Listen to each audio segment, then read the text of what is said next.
Right now we're going to be working on the fundamental four of triangles, and they are as follows: the setup, the lock, the perpendicular angle, and the finish. This is the progression that you're going to need to go through every single time that you triangle. So let's get started. When I say setup, what I really mean is any triangle entry from any position that you can come up with: half guard, top, bottom, X guard, close guard, mount, you name it.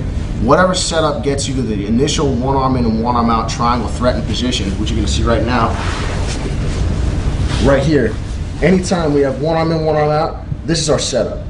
Whatever's got me here was whatever triangle entry you may have learned recently, and this is the most important. This is the initial, this is the initial part of the triangle. Because if I can't get here, obviously I'm not going to be triangling anyone, because it's, I need one arm in and one arm out. So basically, our setup is our A. Our B, we go to the lock. This is a very important part, because this is what differentiates the triangle from a normal submission.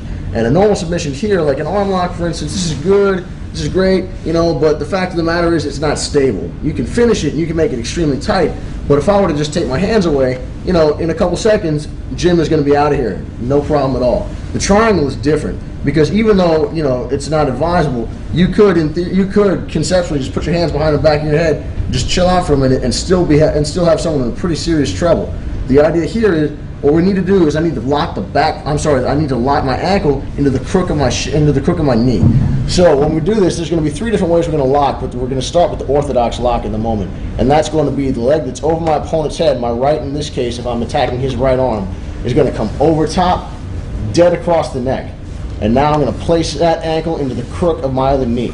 So from here, a very, very common mistake is that you're going to see this angle out here with my shin and my calf angled across Jim's back, across his lat.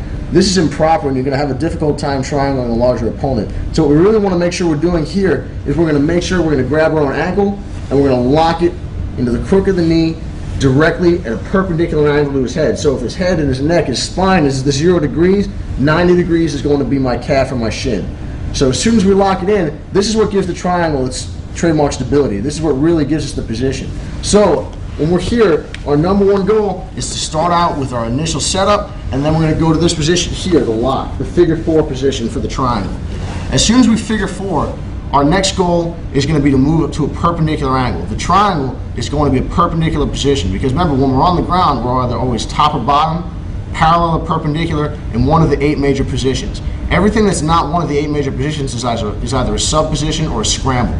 The triangle isn't a true position, but I'd call it a sub position of the guard. So when we're here, right now I'm at a parallel angle. Our body's lined straight up. This is all right. You'll see, don't get me wrong, you will see triangles finish from this position. However, our ideal position involves a 90-degree turn to our opponent. I should be looking at his left ear if I'm attacking his right arm, or I should be turning away from the lock, or I should have the arm angled down across my body, running along my chest. However you'd like to think about it, whatever works best for you. But the main concept here is we must be at a perpendicular angle. When I attain a perpendicular angle, here's what's going on. I start with the figure 4 and I go perpendicular. What it's doing is it's contorting the lock. So if we start out with a perpendicular angle and it contorts the lock, when I bring my knees together and rotate, it's pushing my thigh into the side of my opponent's neck, his other side of his neck into my other thigh, and that thigh into the back of my foot, which is attached to my leg, which means it's not going anywhere. So basically what's happening here is you're getting a vice-like motion on the triangle that's going to make it much, much tighter without any squeezing on your part whatsoever. Our final step is going to be the finish. So now we've got our basic steps are going to be 1, 2, 3, and 4, or A, B, C, and D, and that's going to be threaten, lock, perpendicular, finish. And now we're going to break down each step individually.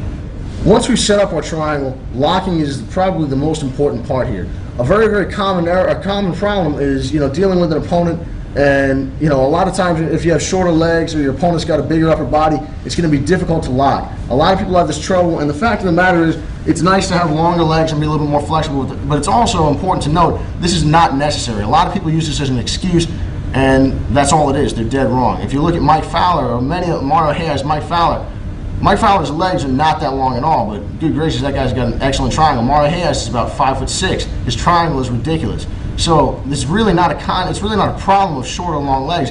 It's a problem of angles and proper body positioning. So I want to cover some common errors on locking the triangle before we go over the proper way to do it. As soon as we threaten the triangle, notice what's happening here. Jim isn't even doing anything wrong, but notice the angle on my body. I'm in a concave sort of position here with my knees coming back towards my face. My knees are in front of my hips right here. If you were to draw a line straight down, my elbow, you'll note, is in front of my hips. This is a problem because what it's doing is it's contorting my body. It's making me shorter. So when I'm here, I've got pretty long legs, but I can't lock it, and I'm trying here. What do I need to do? I need to scoot backwards, and just for right now, for demonstration purposes, my hands are not on top of my opponent's hand. I'm not controlling posture, but in a normal triangle situation, they would always be. Just that's a big point. We need to make sure we cover that. So what I'm doing here is notice what happens when I scoot my hips back. I lock right away. Why? Because I've elongated my legs. When I stretch my body out, I use my length to its fullest, as opposed to crunching myself up in here and trying to pull my knees in funny directions that are going to end up with, surgeries down the line that are no good, obviously. I really don't want to have that sort of thing happen. So basically, my number one goal as soon as I shoot my triangle is to elongate my body. I do not want my hips in front of my knees. If you feel your knees crunching towards you like you're doing a sit-up or a crunch, you know something's wrong. Immediately, what I should be doing is controlling my opponent's posture. Right now, we're not going to go over the locking system. However, we will be covering that later. I'm controlling my opponent's posture. I'm scooting back. Notice how I put my foot on Jim's hip. That's to maintain distance. This is a very common thing. It's not wrong. It is right. It's not wrong. It's not ideal, though. Why? Because even though I'm controlling Jim's head and controlling my own shin, there is still daylight here, and you never know what can happen. People's arms slip out, particularly if it's no-gi, it's sweaty, or Jim's got shorter arms and a bigger upper body. It's going to be difficult. I don't want to ever, if possible, unlock my feet. So once we're here, I keep my feet crisscrossed, minimizing the opportunity for escape. I'm just going to shoulder crawl backwards. If the shoulder crawl doesn't work, that's when you're going to be putting your foot on the hip to maintain this distance. But really, what we need to do is we're most concerned with just locking the triangle. Because once I get locked, I couldn't care less, where I am. Because the fact of the matter is, it's locked, it's going to be finished. But what I'm really concerned with is getting from here to here. So make sure that you're going to be controlling your opponent's posture, either putting your foot on the hip and scooting backwards, or just shoulder crawling backwards and locking the triangle. That's common mistake number one. Common mistake number two is lack of posture control. The A1 100% bar none most important part of triangling people is controlling their posture. I swear to you, you will triangle 0 good people ever if you do not control posture. Why? Because the first step for an opponent when you're attempting to triangle them, a good opponent is going to do one of a couple different things. They're going to typically stand up, posting their hands on your hips, pop up and stand explosively. This is going to be a problem. So one more time, if someone's attempting to triangle me, I'm putting my hands on their hips or my forearm on their hips. Hands are going to be better if your arms are longer, just because you're going to be able to get that extra distance. You don't want to be flaring your elbows out. But the fact of the matter is, people are going to be immobilizing your hips one way or another, gluing them to the mat, looking straight at the sky, putting themselves in a position where their hips are underneath them, standing straight up, and shaking you right off of them. That's going to be one of the big problems. Two, they're going to be standing up. If any of you guys have ever seen, Quentin Jackson fight Ricardo Arona, you'll notice that Ricardo Arona got picked up like a rag doll and slammed on the back of his head. Most people can't do that to you. However, the fact of the matter is, if you don't control posture very well and you don't unhook their leg, that is a danger. So, just basically the biggest concern here, the biggest problems you're going to see is lack of posture control. And the biggest problem that I see with people's grips is 100% way too much focus on the trapped arm, because the fact of the matter is the trapped arm is the least important part of the triangle. I see this more at tournaments, I see this all over the place, and it's dead wrong. So let's make sure we cover this real quick. The second that we shoot our triangle, doesn't really matter how we do it, whatever setup, it could be as basic as right here. I see this all the time. What am I controlling? Jim's arm. Am I just doing anything that's going to stop him from moving his upper body and standing straight up? If you do, forget about it. I got nothing. I'm not going to arm lock him. He's going to shake me right off. The odds of me arm locking him there are slim and none. So make sure that as soon as we shoot this triangle, all I'm concerned about is controlling posture. If I control posture and I lock my triangle, I can take an hour and a half to finish the joker. I will get it eventually. If I don't lock the triangle and don't control posture, it doesn't matter if I do everything and I'm racing from A to Z all at once. I'm never going to get there. So make sure we shoot the triangle, boom. A very, very common thing that you're going to see people teach is this. It's all right. Fact of the matter is, I'm really not a big fan of it, just because for the reason that we covered before, you're going to have people shrugging their arm out of here. Punching across and shrugging the arm out, exactly, and I'm not getting that arm back, that's for sure. So we lock, squeeze your knees, pull them in towards you, control the back of the head. This is all I'm concerned with. If I get picked up in a jiu-jitsu tournament, I'm not allowed to be slammed. So I'm really not too concerned about that. However, you know, if it's a self-defense, mixed martial arts situation, or if it's like the one of the Gracie tournaments where you are allowed to be slammed, you're going to want to have a hand free that's going to be transitioning to the leg. But the concept here is you are never, ever, not for 1 second, period, whether you are locked, unlocked, perpendicular, otherwise, it doesn't matter. You will never see a good triangle that is done like this or done like this. There will always be posture control of some sort, whether it's controlling your own shin, controlling the back of the head, whatever you name it, there's posture control involved, because that's what the triangle is. It's all about posture control and keeping your opponent in this compromised position. The triangle position right here, conceptually, is no different than any other position. For instance, you know, side control, knee on belly, where you can really, really make life, you know, for lack of a better way to put it, just make life suck, make life miserable for the person on bottom, because you were effectively using leverage and your weight and gravity to put your weight down on it. For those who aren't familiar with the concept of third point pressure, what we're doing here is, imagine if I'm on top of someone, you can be tight to them, tight and not particularly heavy, or you can be extremely heavy, putting all your weight down on one point. The concept with the triangle is the same, because basically once you put your opponent in a compromised position, I don't want to get there and just try to squeeze until my legs fall off. I want to nice and calmly, coolly adjust my positioning, adjust my lock, until I'm doing little work, gravity and body positioning are doing everything for me. So just like any other dominant position, the triangle is going to work like that from a conceptual standpoint. So now that we've threatened the triangle, we need to continue locking it. So our locking system is as follows. Immediate posture control. We're here. If possible, remember how we were saying we don't want to contort our body. That's true, but number one problem, we're not even going to get to that stage of having a problem if Jim gets out too early. So as soon as I shoot the triangle, I set my knees back into me and I control the back of his head.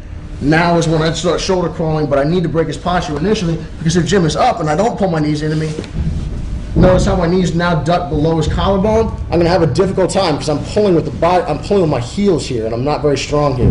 What I need to be doing is the second you shoot the triangle, you threaten it, my hands are reaching for the back of the head. If I can't reach the back of the head, I'll grab the arm. But remember, our hierarchy of control goes collar tie, arm. Actually, it really would go collar tie, ankle, arm. But if you can't reach the collar tie, you're typically not going to be able to reach the ankle. But if I have to, I'll control the arm just for a split second. Not down here, you're going to lose the elbow. Always control above the elbow, control by the shoulder. I'm now going to shoot my knees up and suck them back into me to break Jim's posture down. Now, our posture control and our locking system, I'm controlling the back of Jim's head. If I want to control my feet, we're going to be locking with a three-step method. I'm controlling my ankle, and my number one goal is just to pull it into my knee. If that's possible. Sometimes it's not going to be possible. If I have shorter legs or a little bit limited flexibility, that's going to be more of a difficult option. However, what we're doing here, you'll notice, is I'm starting with the least risk of all. My least risk option here is controlling the back of the head, grabbing something that's already locked in right here, and just pointing to the crook of my knee. My second option, if I have to, is I'm going to scoop back. I'm going to start putting my hand down on the mat. This is fine. Notice I'm controlling Jim's posture with my off hand. Never let him go for a second, because against a good opponent, they're gone. That's all you need, and they're gone. You will never get them back. So we're here controlling posture, and now I'm going to pull my ankle into the crook of my knee again. Our final option here is going to be putting our foot on the hip, scooting back, coming a little bit perpendicular, and making sure that our shin and our calf are perpendicular across the back of our opponent's neck. Because you'll notice this is really easy. This is not. You're not going to be locking anything here, and in fact, there's no choke whatsoever, and Jim is just going to punch this arm across me and get on out of here. And now I'm having to scramble just to avoid having my guard pass. So we don't want to end up in a situation like that. So our steps go as follows. If you're ever concerned and you're ever questioning what you should be doing or where your hand should be, your number one place is if you're ever like, man, what should I do? Hand goes to the back of the head. Hand goes to your ankle. Control posture. You don't need to be pulling down like your life depends on it, but you need to be like a backpack. A person can squat a lot of weight. A small person could easily squat 200 pounds. However, if you ever look at like NFL players, for instance, doing neck exercises, dudes who have necks like that big around, they're going to put, a lot of times they're going to put like a little halo on with a chain and maybe, 10, 15 pounds just working nice and easy. You do not put 140 pounds of person on the end of your neck. You're going to do something bad to yourself. So what we want to do is we want to work within that same concept and understand that a person's neck just is not that strong. If your spine is not in proper alignment, you're not going to be able to be bearing a lot of weight. If my spine is in proper alignment, I can hold up a lot of weight. However, when I'm properly triangled, I'm not going to be going anywhere because my posture has been broken. I'm going to have a difficult time. A very, very large person should not be able to pick you up, should not be able to throw you off them, provided you are breaking their posture. Now, on the other hand, a small person who's not even that strong can give you a hell of a time if you are not controlling their posture well, just because they're going to be in body alignment where they're going to be able to give you trouble. Whether or not they actually end up escaping is another thing, but the fact of the matter is we're trying to do this with the least amount of effort, the least amount of hassle possible, and as a result, we are controlling posture 110% of the time. So moving on, we've now threatened, we've locked, and now we're going to be getting a perpendicular angle. A little bit of a corollary to this is it's important to note that sometimes you're going to have to attain a perpendicular angle before you lock the triangle. It's not ideal. It makes it a little bit dicier. Sometimes people are going to get out because you don't want to be adjusting your angle before you lock. As a general rule, as soon as you shoot your triangle, your goal is to do what? Is to lock your triangle. Why? Because you want to create the most limited opportunity for escape that is possible for you to create. So what we're doing here is the more movement that I create within this position, the more opportunity for escape. It's just like if my goal is to escape something, I want my opponent to transition and transition and transition, to move, so that I have opportunity after opportunity to escape. It's just like if someone's on side control and stays put and they're good and has no intention of moving anywhere, it can be really hard to get out of there. You know, that you might get your escape when they go for their key lock, they go for their arm lock. But the fact of the matter is, or you might escape when they're in that stall position. But the fact of the matter is, stalling positions are annoying for a reason, and that's because people lock them down. So now we're going to use this to our advantage. We want to create zero movement whatsoever. So we shoot the triangle. I'm unable to, and once again, for demonstration purposes, my hands are chilling, but we would always be right on the back of the head. Now, I'm unable to lock. What can I do? I can scoop perpendicular to lock. The only time you're going to have this trouble is when you're dealing with a very large opponent, or if your legs are a little bit shorter. But we're going to have a couple different things you're going to be able to use for that as well. So now, my goal is to lock and then attain a perpendicular angle. But I'm like, oh man, I can't lock here. So what am I going to do? I'm going to either is my first option putting the foot on the hip, or keep my feet closed. First option is keep my feet closed, and I'll explain why. Because once again, every single time I do this, there's daylight. You never know what could happen. It's still low probability of him escaping. It works. You see this done at the black belt level by the best guys in the world. But the fact of the matter is this is safer, 100% safer. So now all I'm going to do is I'm going to scoot back and I'm going to rotate myself perpendicular and lock the triangle. Basically what I'm doing when I'm locking a perpendicular angle is I'm rotating and I'm only catching my opponent's shoulder and neck. Doesn't matter who you're dealing with, no one's shoulder and neck is that big. So basically, if we're here, there's plenty of space inside of the triangle for a normal sized person, even an abnormally sized person, for you to lock in their shoulder and neck. Recently at a Grappler's Crest, I wrestled a 290-pound guy and was able to triangle him, but that was only because I was able to get this angle and lock in that position with just his shoulder and neck, not a tiny bit of his back or lat in there, because the fact of the matter is, it would have been way too much person to try to squeeze for the triangle. So, our second option on that perpendicular angle is going to be right here. I'm going to be placing my foot, once again, controlling posture 100% of the time. Right now, I'm squeezing my knee in, not squeezing like crazy. When I say squeeze, what I really mean is take away space. I don't need to be squeezing in as hard as I possibly can, because my goal is not to burn my legs out here. I should only be squeezing hard enough to maintain the position. There's no choke here. There's no reason for me to be doing anything special. I'm just making sure that Jim's arm isn't going to come out. So if his avenue of escape is directly backwards, what I'm going to do is I'm going to place my foot on the hip, and I'm going to make sure that I cover this directly backward space. What I want to be here is I don't want to have my knee all the way inside of his shoulder. If his shoulder is inside of my knee, there's space for him to escape. This is a strong muscle in his body. He knows that elbow just needs to sneak out a little bit and he's gone. Super easy. I can tell you Jim has escaped triangles like that more times than I can count, including mine. So what I need to do is make sure that my foot is here and my knee is behind his shoulder, because now his elbow, if he goes to pull it back, runs into my thigh. Cannot underscore how important this is. Tiny details like this will make a world of difference. So now I'm controlling posture, controlling here. I'm going to scoot, and now I'm going to rotate myself using my foot to get a perpendicular angle. These are your more orthodox methods of attaining the perpendicular angle. So now I want to go to a little bit more unorthodox. So if we rotate over here, my preferred method of doing this is going to be an underhook of my off arm. Right now, this would be my live arm controlling here. Jim's live arm is the one trapped. Jim's off arm is the one not trapped. So when we're here, what I typically want to do is you'll see people underhooking the leg, not wrong at all. But notice how Jim's sitting down his butt on his heels. I'm going to have a difficult time doing that. And if I spend all my time trying to underhook, you know, he may be stepping out, he may be working to escape on his own, so I don't really want to have to deal with that. A very common escape, though, is a frame and posture. So Jim looks at frame and posture, he's in pretty good position. But notice how his elbow's in. I'm gonna have a difficult time underhooking him. So what I need to do is make sure that I beat him through the transition. So if we come back for a moment, I'm controlling posture, I lock. Now, if Jim frames and postures, he might break my ankles open again. So what I need to make sure that I do is I lock, and I now take my off arm and I underhook. What this is doing is this is bringing me to a perpendicular angle. From here, I'm grabbing my own knee. Why? Because if you, as a basic concept here, if I'm looking to apply something, if I'm looking to apply the triangle, I threaten, lock, perpendicular, finish. Jim knows that I need to, once I've threatened and locked, my next step is perpendicular. And once I get perpendicular, my next step is to finish. So if I just underhook here, what can Jim do? If I want to go up the ladder, if I want to go down the alphabet, A, B, C, D, Jim wants to go up the alphabet to bring me back to A, to D, C, B, A. So basically, we're here. If Jim walks himself back parallel to me, I just lost my position. So what I want to do is I want to lock myself in at this perpendicular angle, and to do that, I'm going to grab my knee. So Jim walks himself back parallel. It's impossible because I'm stuck.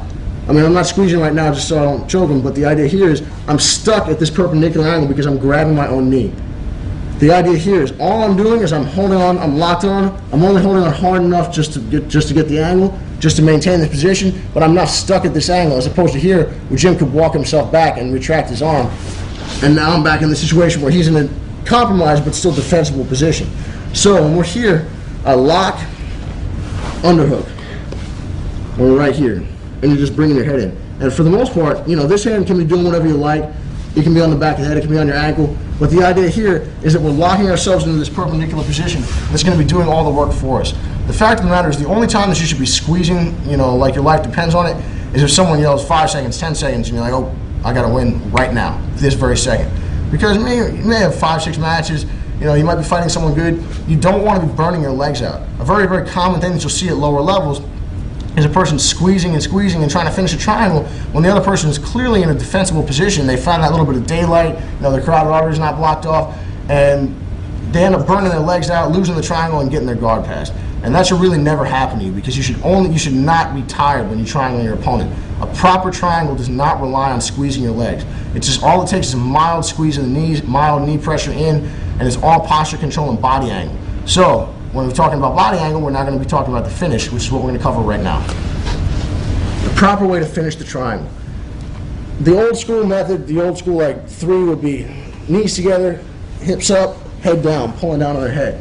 I remember when I started, I was like, all right, knees together, hips up, and I put my hips up and I'd flare my knees, and I wonder why I couldn't finish the triangle. I was like, man, what's going on? So I was flaring my knees, and then, you know, Master Lloyd was quick to point out what I was doing, and I need to make sure that you're maintaining this angle. If you're ever working on a triangle, you should not be able to see, and you're just practicing and you're just locking the triangle, you shouldn't be able to see through. Notice how you can see the wall. I can put my hand straight through the lock.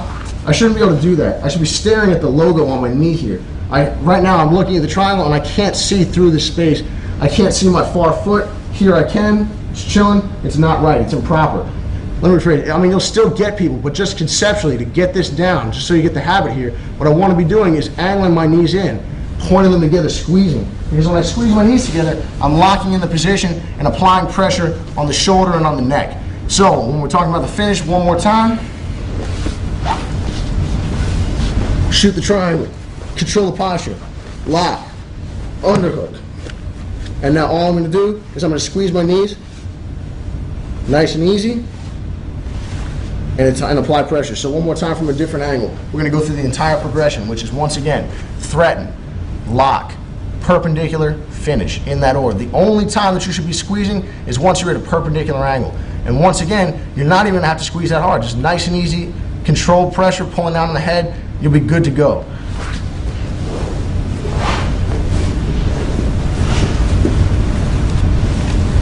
Triangle's locked.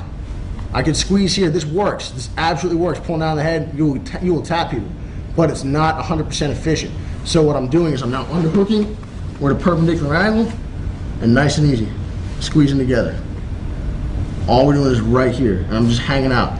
I'm applying. In fact, right now I'm going to go here. Jim, is there any choke at all?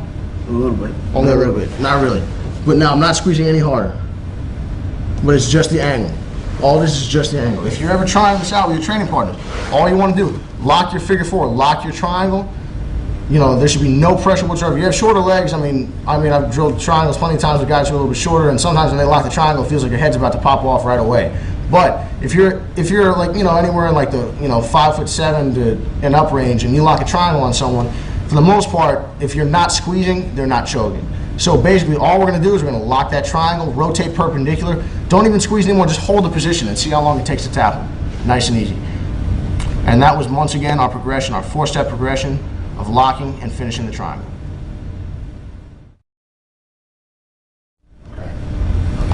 All right, everybody. Before we do any technique and get into the setups, I want to do some quick troubleshooting on some problems that are going to arise when you do triangle your opponent and you're looking to attain your perpendicular angle or lock. Couple quick points. It's very important to notice the difference between a collar tie and proper head control with the triangle. When you do shoot the collar tie, it's not incorrect. This is an excellent way of controlling your opponent. But you'll notice Jim can posture, and if he wanted, he could pick me right up. But the idea here is we don't want our opponent posturing. This is not just a hand to control him a little bit. If you want to pull on the end of a lever, imagine you were trying to lift a rock and there was a stick. There's a stick that you wedged under the rock. Would you pull down midway down the stick, or would you pull down the end of the stick? Of course you pull down the end of the stick because you gain the greatest amount of leverage. So, for those of you guys who've done some Thai boxing, you'll notice that a proper Thai clinch does not happen here. It happens here on the top of the head to pull him down right into some knees. So it works the exact same way here. What we need to make sure that we're doing is the top of the lever is about the crown of the head. You go any higher in your hand is likely to slip off, but you want to make sure you're not down by the base of the neck, but you come up closer to the top of the head. So when you're pulling down, breaking their posture, anytime you need to break your opponent's posture, you're going to be up towards the crown of the head. So one more time, just notice the difference. We shoot the triangle, hand comes here, not here. This is not wrong per se, but it's certainly not as good as it could possibly be. It's not 100% efficient. Our hands come up the entire time. So now, this is extremely important. I cannot underscore the importance of this enough. When you're attempting to triangle a strong opponent, basically my calf is already doing the work of any sort of collar tie that I needed. So this is here, but my other hand has got to be on the back of his head, just about the crown, right here, controlling to make sure that he's going to have a hard time sitting up. Because right now, I'm not even pulling down. But now here, I'm pulling on hard, and Jim can do what? Posture and pick me straight up if he felt like it. And this is about to go horribly wrong if he's allowed to slam me. So, make sure that when you do shoot your triangle, you are controlling the crown of their head. It's extremely important to gain the maximum amount of leverage. So now moving on to a couple more common problems. When you do attempt to move, sometimes you're going to have to move the opponent's arm. Outside of our normal ABCD of threaten, or set up, threaten, however you like to think about it, lock, perpendicular, finish, we're going to have the opponent's arm. Notice before that I stated that the arm is the least important part of the triangle, the most overrated part. Everyone does this wrong, for lack of a better way to put it. It's just the truth. And by everyone, I mean not everyone, but most people. You'll see black belts do it. It doesn't really matter. The best are not like this, but the fact of the matter is that almost everyone does this wrong. Because a very common problem is dealing with the opponent's arm. You'll notice the classical triangle, that you see it, and you go and buy yourself a brand new jiu-jitsu book, and you say, oh man, watch him drag that arm across and move everything in a proper position, lacking posture control, which is wrong against a good opponent. The fact of the matter is the arm is the least important, like we said. Why? Because it doesn't matter where, like if you're trying to arm lock me, my elbow is important, because my elbow, it needs to be lined up on your hip so you to properly arm lock me. However, I'm spinning my arm around in circles, doing whatever I like to do, locking it back here, moving around. It's attached to my shoulder, which my shoulder is attached to my body, and my shoulder is the part of my arm that's going into my neck for the choke. Which means it really doesn't matter where the rest of my arm is.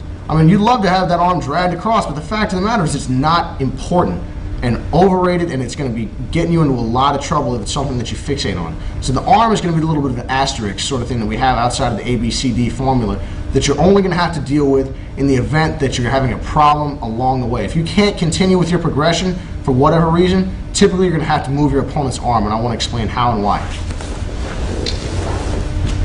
When I attempt to triangle Jim, it doesn't matter where his arm is. I'm not going to do this, well, actually, I mean, we're not going to cover this at the moment, but later on in this DVD series, you're going to notice this is a common problem. One of the kind of in triangle defenses at the moment involves burying to this side. Notice how my hips just got locked into my left side, Jim's right side. I'm not going to be finishing any chokes when we're here, I promise you. It seems great. Look at this. This is wonderful. He's not choking at all. So make sure we're not concerned about that at all. What we are concerned about, you'll see people dragging an arm across. You know, this is our, I guess you could say this is our 100% ideal triangle position right here. This is great. Couldn't get much better than this. But why? Because this arm's across, it puts the shoulder in the easiest position for me to choke. But the fact of the matter is I don't even need it. Because this arm can be right down here. Jim's shoulder is still attached to his body the last time I checked. And all I need to do is squeeze. And you still get the choke. It's not going to matter where this arm is. If he's not choking, we can start to move it across. But this arm is going to give us some trouble because a lot of times when I'm attempting to attain a perpendicular angle, people are going to suck this arm back and block my hip when I'm having trouble. If you're ever having difficulties with this, all I'm going to be doing is, once again, I'm always controlling my opponent's posture. So my inside hand, you're going to be making, when you're doing this, when you're making your transitions between triangle to triangle and particularly grip to grip, you know, like our switch figure 4 or reverse triangle, you're going to be doing a lot of this. A lot of controlling your shins and controlling the back of the head, alternating with your hands, using the one that makes sense. As a general rule, it's kind of common sense. If I need to underhook Jim's left arm, which hand is going to control the head? Can't be this one, right? So I switch, boom. But notice it's an alternating. I'm not going here because that split second was all the Jim would need to escape. If I feel like I'm stuck here and I can't lock this triangle, all I'm going to do now is I'm controlling the back of Jim's head. If I need to move his arm, I'm going to hip up, I'm going to underhook his arm. And now from here, I'm controlling the back of his head. What am I doing? This is floating Jim's arm here. So now a lot of times you'll see he's going to have a difficult time. Now he can't stop my hip from coming out here. And his arm is now floating. It's not going to be a problem. What I mean is, when we're here and Jim's locked in and pulling, and like if you pinch your elbow tight to my hip, and I can't, I'm like, man, this is not happening. I'm not triangling anyone here. I'm going to underhook, float the arm. Jim's arm is now off the mat, off of me. So now I'm grabbing my own ankle, foot inside the hip, and lock. And that entire time we went through, Jim's arm never touched the mat again. So the idea here is, if he's blocking my hip, this is the problem we're having here. He's blocking my hip. I'm stuck. He's not allowing me to attain a perpendicular angle. And if I try, that arm's gone. So what we're going to be doing is we're going to control the posture with both hands. All right, but now I need a hand to deal with this arm. So I'm going to hip up, pummel, control the back of the head. You can grip any way that you like, but the concept here is, once again, this arm is now up on my shoulder off the mat. I don't care if Jim grabs the back of my head or does whatever. It's not going to help him because all that's going on now is I'm rotating my hips, locking the triangle and finishing. But these are going to be two common problems you're going to see. If you feel that you need to move the arm, do it. But the fact of the matter is, once again, it's the most overrated part of the triangle. You don't need to do it. You're going to be finishing people when their arm is over here, not all the way over here. It'll be great for both. But once again, do not ever compromise your posture control for anything. You never let go of the back of the head, whether or not it's your shin, whether or not you're holding your shin, you're controlling the back of their head. You do not let go for anything. If you have to work and put a little bit of time, and sometimes it takes a second or two, it could take a minute. You can be in a position like this for 45 seconds, just chilling out, trying to get that lock.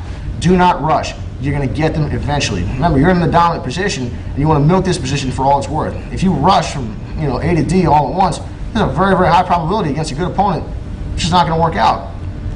But you really need to make sure that you're going nice and easy, nice and controlled, breaking their posture. It is not easy for someone to sit like this with your weight on them, trying to get out for an extended period of time. It's going to suck the energy out of them. So make sure, remember, you're in no rush. If you feel you need to move the arm, control the posture as well. All right, everybody, we're going to get into some triangle setups right now. For the most part, your triangle setups and your entries are going to fall into one of three categories. And they're going to be the tap through or a push through, a kick through triangle, or a rotation triangle. The differences between the three are as follows. The tap through is going to be a position where you're going to take your opponent's hand, push it between your legs one way or another, and step through to your triangle.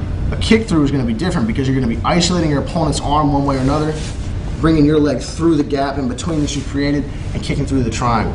The final one is going to be the rotation triangle, wherein you're going to be rotating your knee and your foot around your opponent's arm using the length of your leg, because it's going to be, in most cases, too long for his arm to follow.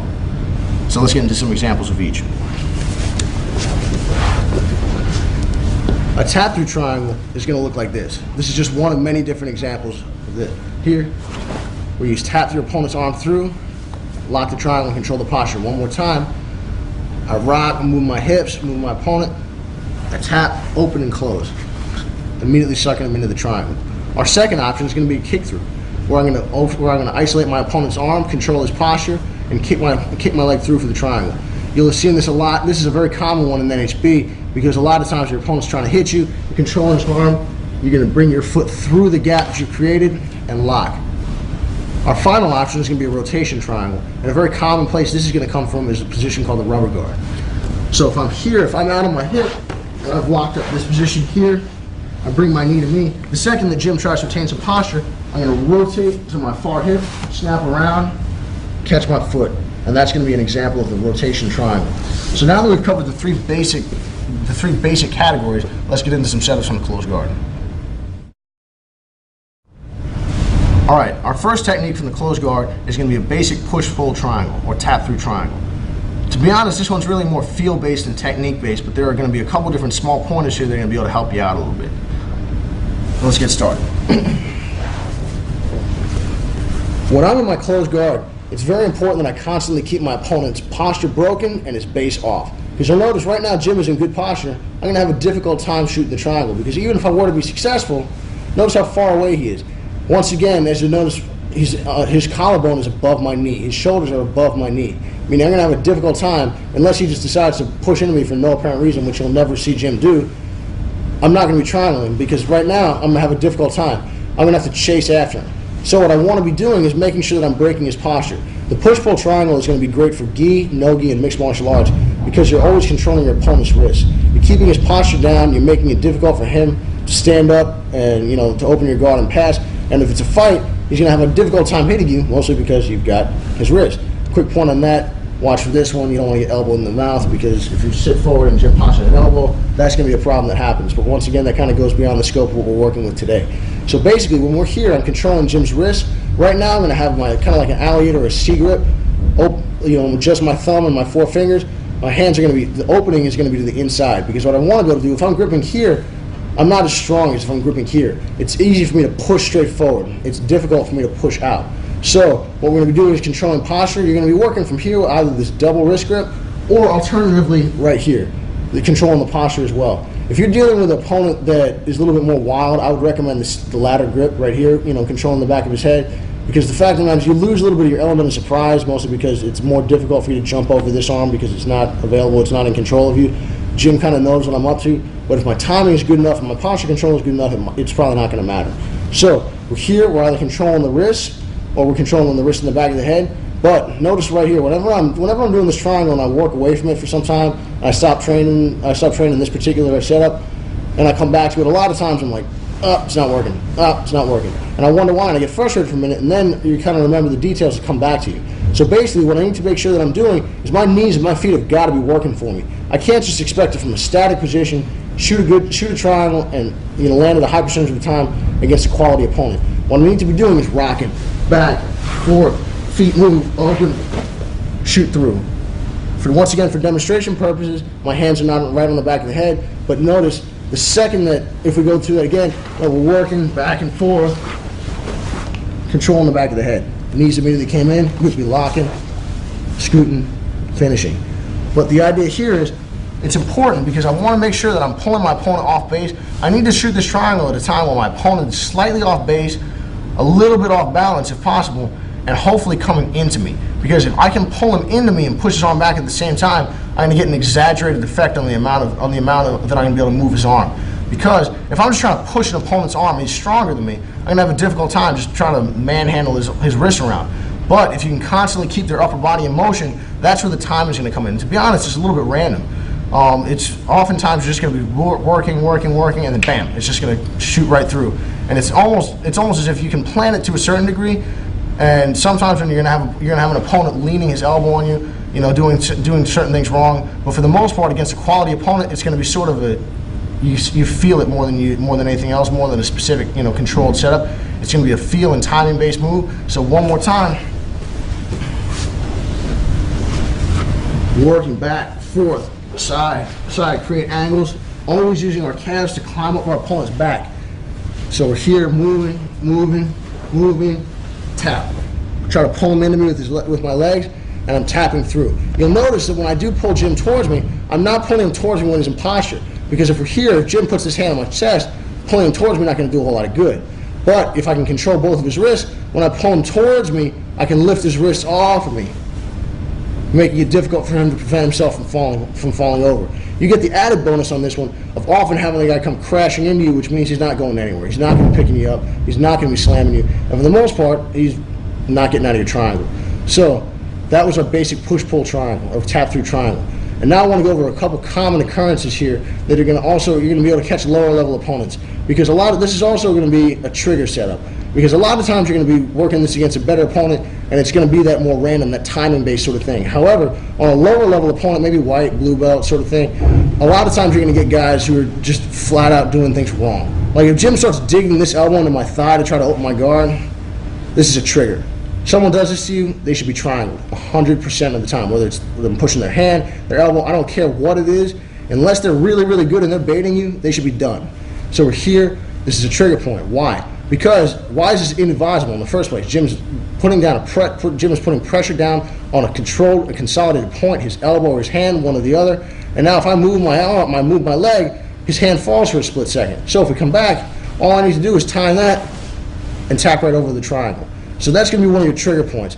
I prefer not to go over that quite as much because the fact of the matter is you're not going to see that used as often against a higher level opponent.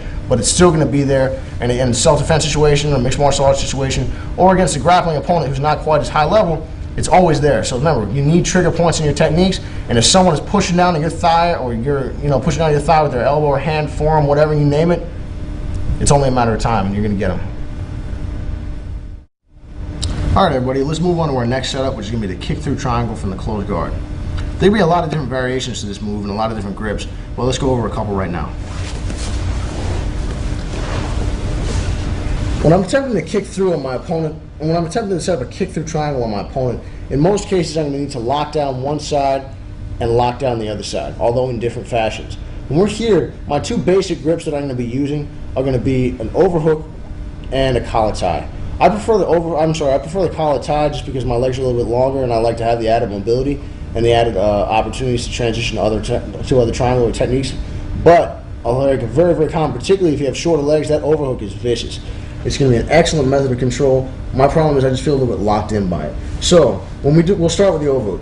We're going to get there, however you like to get there. Notice how I'm so flat on my back. This is wrong. What I need to do is this is going to require a ton of flexibility on my part. Because if Jim is pressuring in tight, for me to still be able to get this foot in here is hard. And right now he's not even fighting me. In real life, the odds of me being able to do that to Jim are very, very low. So what I need to do is I need to create this angle here. What I'm doing is right now, notice how we were saying we want to elongate our body before? I want to contort my body now. I want to become as short as possible. Because what I want now is I want my upper body to be elongated. I want my lower body to be short. So right now my hips are scooted out to my far side over here, and my hand is going to be controlling on the inside of Jim's wrist, pushing him away. From here, my overhook is going to come around, and ideally I'd like to grab his collar. For Nogi, obviously we're just coming around. You can shoot all the way through. You can grab your shorts or whatever you like to do. But from here, if you can posture up for a second here, we're grabbing the collar to make sure that we maintain his posture control. And this is also going to give us different cross-choke opportunities and different submission setups. So when we're here, I'm scooted out to my side. All I'm going to do is I'm going to control, and I want to get my knee in front. Because right now, this is going to give me two options. This is going to give me the kick-through triangle as well as a rotation triangle. Because right now, this leg is all the way up. You'll notice how my foot is on the hip. This is correct. Alternatively, you can bring this foot all the way up over the top of his back if you like, setting up an omoplata on this side as well. Make him think about that. But the classical way to do this is I'm going to have my foot on Jim's hip with my shin running up his spine, attempting to control his posture. My pressure needs to be down on the shoulder, otherwise I'm going to have him posturing up on me. But from here, my foot's going to kick through. If it gets caught in his gi, I'm really not too concerned. I'm just walking through, locking the triangle. And now I'm really not too concerned because I have this overhook. Remember, this arm is all the way to this side? No biggie. We're just going to hip up, underhook, adjust, and finish. So now from a different angle, just so you guys can see again, let's rotate here.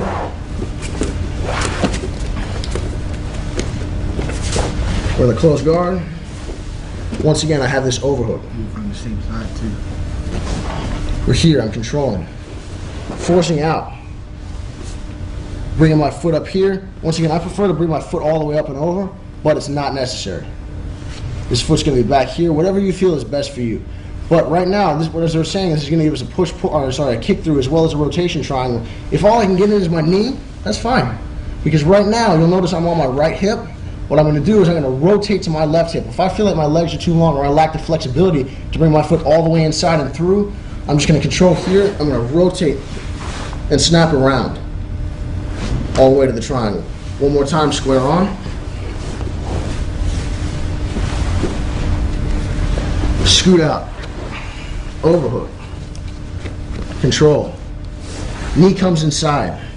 I'm controlling the wrist here. Why? I'm not too concerned about getting past, but I still don't want to have, the more control I can have over my opponent, the better control I can exert, the better off I'll be, and the more trouble he's going to feel he's in. Even if he's not in greater trouble, I want him to feel as if he's got no control over his own limbs. So right now, controlling this wrist, controlling the sleeve, whatever you feel you need to do. So I'm on my hip, I'm either going to kick my foot through and go all the way to the triangle there, or alternatively, I'm going to rotate, snap all the way around. If you'll notice, Jim can follow me, he can grab my foot. I really don't care. I'm just going to kick until I get around it. Because even if you just kind of spaz out a little bit and do whatever it is that you do with your leg, your leg is longer than his arm can follow. And more importantly, it's more powerful. And as a result, you're going to be kicking until you break his grip. You're going to snap over. Once again, posture control right here, posture control right here. I lock the triangle. If I'm unable to lock, I rotate, I lock. I come all the way underneath and finish. So now from the collar tie grip. Absolute same position. Scoot. Triangle. Collar tie. Rotate. Triangle. Rubber guard. Kick. Triangle. Rubber guard. Rotate. Triangle. Those are going to be some of your basic setups. They're going to come off of that overhook and collar tie grip, and that's going to be a kick through or rotation triangle from the closed guard.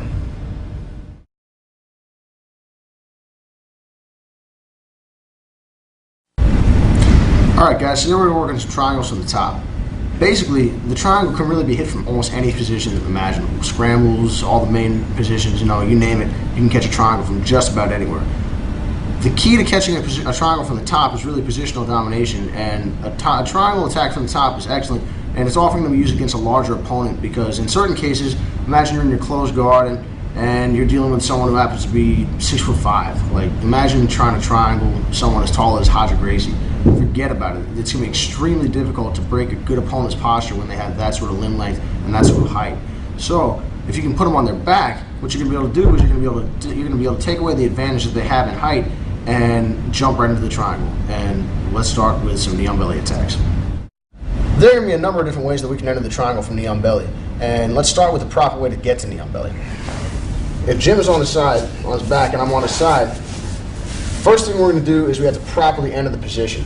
So, if I'm going to start here and I'm in side control, we can start sitting out, we can start here, we can do pretty much whatever we want. But the key is that I want to start to attack and I need to get to this position without losing my top positioning, without losing my positional dominance. So what I'm going to do is I'm going to start by bringing my hand, my forearm across my opponent's hips, and I'm going to bring my knee up inside. Why am I doing this? Because if I just try to hop my knee up here, a lot of times I'm going to get pushed into half guard. Just like that, and then I just lost my positioning. So what we're going to do is if we rotate this direction a little bit, I'm going to start and I'm going to frame with my forearm and I'm going to bring my knee up inside my forearm. So we're here, I'm sitting out, I bring my forearm across my opponent's hips and I drive across and up. Now, common wisdom states that the instep of my left foot should be snugly, firmly placed against my opponent's side. Why is this? I don't want him reaching inside for a single leg. I don't want to give me any trouble. However, when we want the triangle, common wisdom doesn't necessarily apply. And this is going to be setup number one. So, if we rotate this way,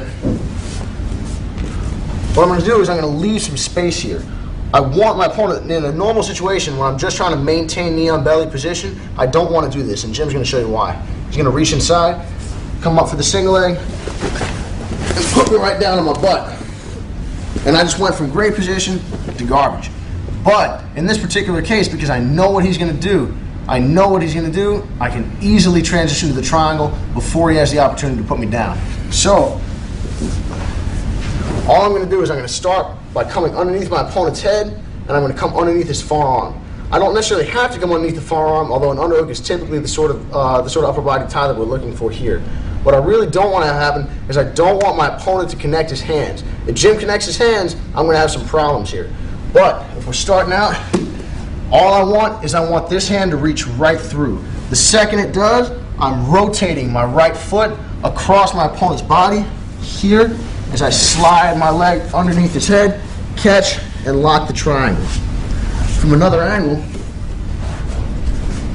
I'm starting here, my left side knee on belly. I'm giving him space. The last thing that's going to go through his head right before that he gets triangled is, man, this guy doesn't even know how to hold knee on belly. Prepare to lose your position. But he's going to prepare to get triangled. So the second he reaches underneath, I hop in, jump right to the triangle, and we fall to our back. You don't necessarily have to go to your back. Another variation of this particular position is a slide straight across. In this particular case, if I want to stay on top, if I'm very concerned with staying on top, all I'm going to do is I'm going to drive my knee across and catch the triangle here, staying on top. I find it a little bit more difficult to do, and it's slightly less fluid, but you do get better positional dominance out of it, and as a result, it's the sort of thing that you can try a couple times. If you're way more concerned with staying on top than you are about going for the submission, I would recommend trying the second option, which we're going to show you one more time. So look at this one. Good? All right. Again, we're starting out in improper knee on belly position with my foot, 4 to 6 inches away from my opponent. I'm going to let him reach in with his left hand. I underhook, slide my knee across, catch the triangle, lean out, stay on top, and finish. Alternatively, we go back to step number 1, and we hop straight into it. We're here, he goes underneath, and we lock the triangle and finish. And that's your first basic setup to the triangle from knee on belly. Our next triangle is going to be also from knee on belly, and it's going to be a flare on that's going to bypass the near side arm lock. If I'm on knee on belly on Jim, in this particular case, I'm going to be in proper knee on belly position. My instep on my left foot, if I'm on my opponent's right side, is going to be snugly placed against his side to prevent the single leg, and I'm going to be looking to arm lock this arm right here. The common wisdom, normal triangle that you're going to see is going to be a hop to the far side. This one's a little bit sneaky though, and that's why it's going to work. So from here, a very, very common occurrence is I'm trying to pass, my opponent's pushing on my hips, and this arm lock is off in there, and we hop right in. It's a great arm lock. However, people are hip to it, it can be difficult to catch. So what we're going to do in this particular situation is whether we're gi or no gi. If we're gi, we're going to be grabbing our opponent's sleeve. If it's no gi, we're just going to grab his tricep and sort of hoist him up a little bit. But rather than slide our shin into the armpit, we're going to bypass the armpit. The foot's going to come out here and drop behind our opponent's neck. So here, I slide up and catch the triangle. The key on this one is that I'm rather than sliding in this particular case, my shin is not bearing weight. I'm transitioning my shin, I'm transitioning my knee and my shin, which is normally going to be heavy right here, and it is, I'm going to transition to my side, the side of my thigh. It's going to sneak through, and I'm reaching underneath my opponent's arm to prevent him from taking his arm out, because Jim's arm is going dead backwards and I'm in trouble again. So we're here, I stay tight. Slide this leg over, and roll through for the triangle. One more time.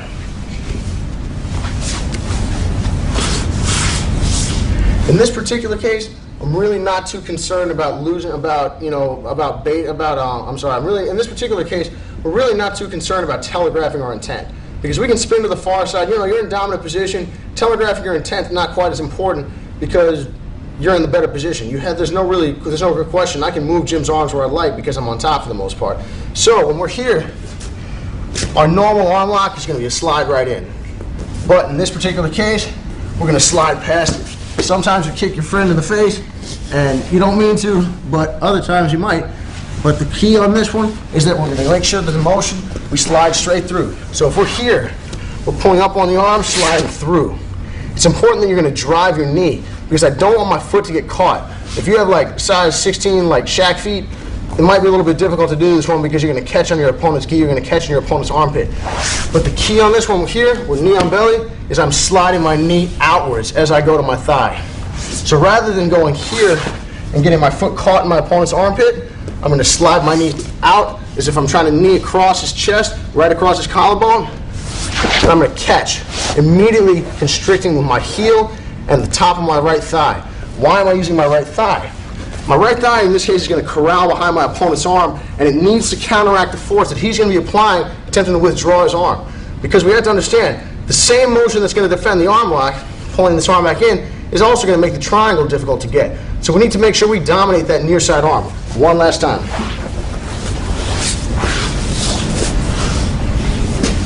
We're here. I knee across Jim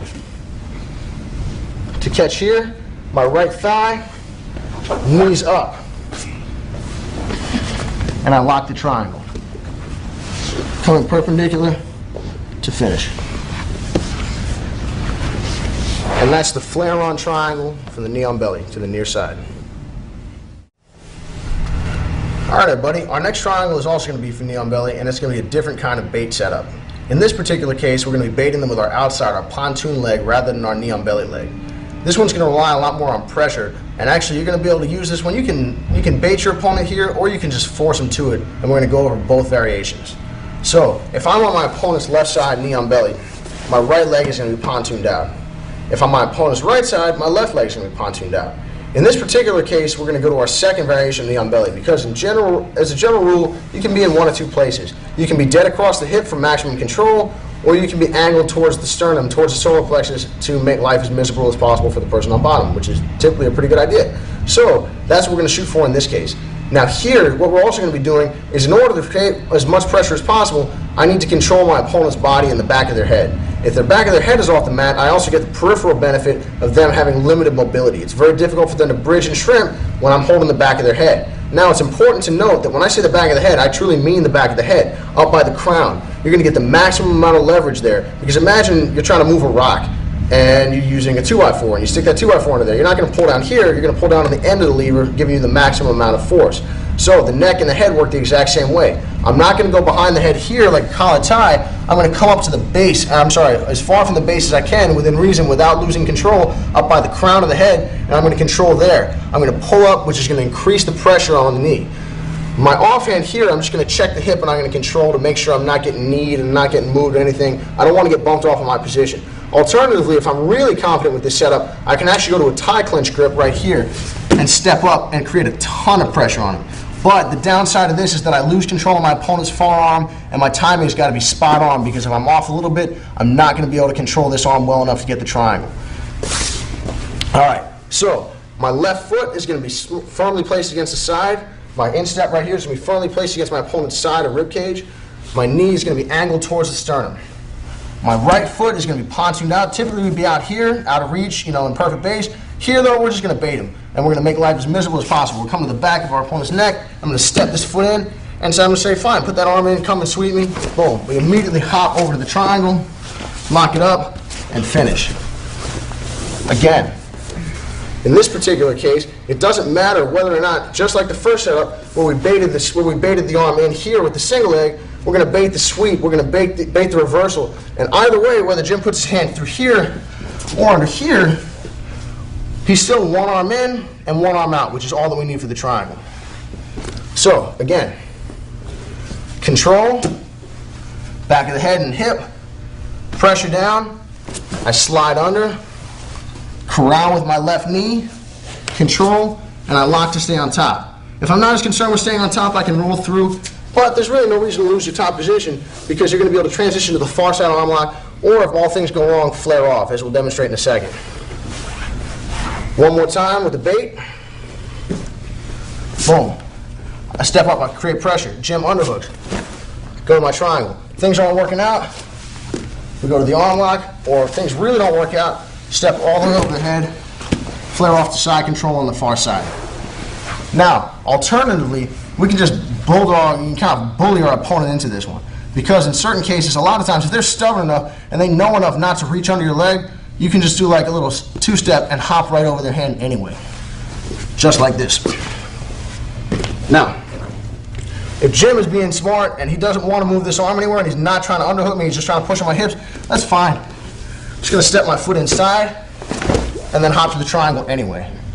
The key to this one is that I need to make sure that my opponent is bearing all of my weight to make my leg as light as possible. One more time.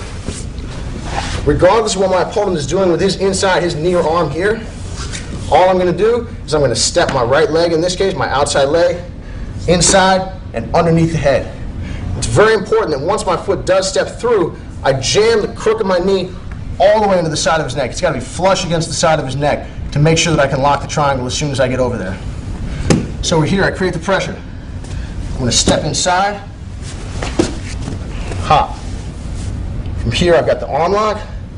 I've got a flare off if necessary, but most importantly, we've got the triangle finish. And that is the far leg bait from knee on belly triangle. All right, everybody, our next triangle is going to be a reverse back step from knee on belly. The key on this one is that this is really more of a timing move than anything else, and it's going to come oftentimes during a transition on a pass and sometimes off the omoplata sweep. In this particular case, rather than having my knee on belly in normal style, I'm actually going to be in reverse knee on belly. And the key on this one is just a tight step and an immediate corralling of the back of the head with your leg. For normal knee on belly, what I'd be doing is I'd be taking my left leg, if I'm on my opponent's left side, and I'd be placing it across his belly or angled towards the sternum. However, in this particular case, what I'm going to be doing is I'm going to have my right leg, and I'm actually going to be facing the legs. This is a great position to go for leg locks. Oftentimes, like if I'm looking to pass, and this is all I really get here, and I just start and I have to cut my right knee in, I'm going to be in the right position. But now, the triangle is often available because people are going to be pushing at you. And in this case, I'm going to take a backward step with my left leg, around the head, straight to the triangle. So from here, the second I go knee on belly, all I'm concerned with is as soon as I can get a beat on where Jim's hand is, whether or not he's pushing towards me. If he pushes towards me, I'm going to catch it.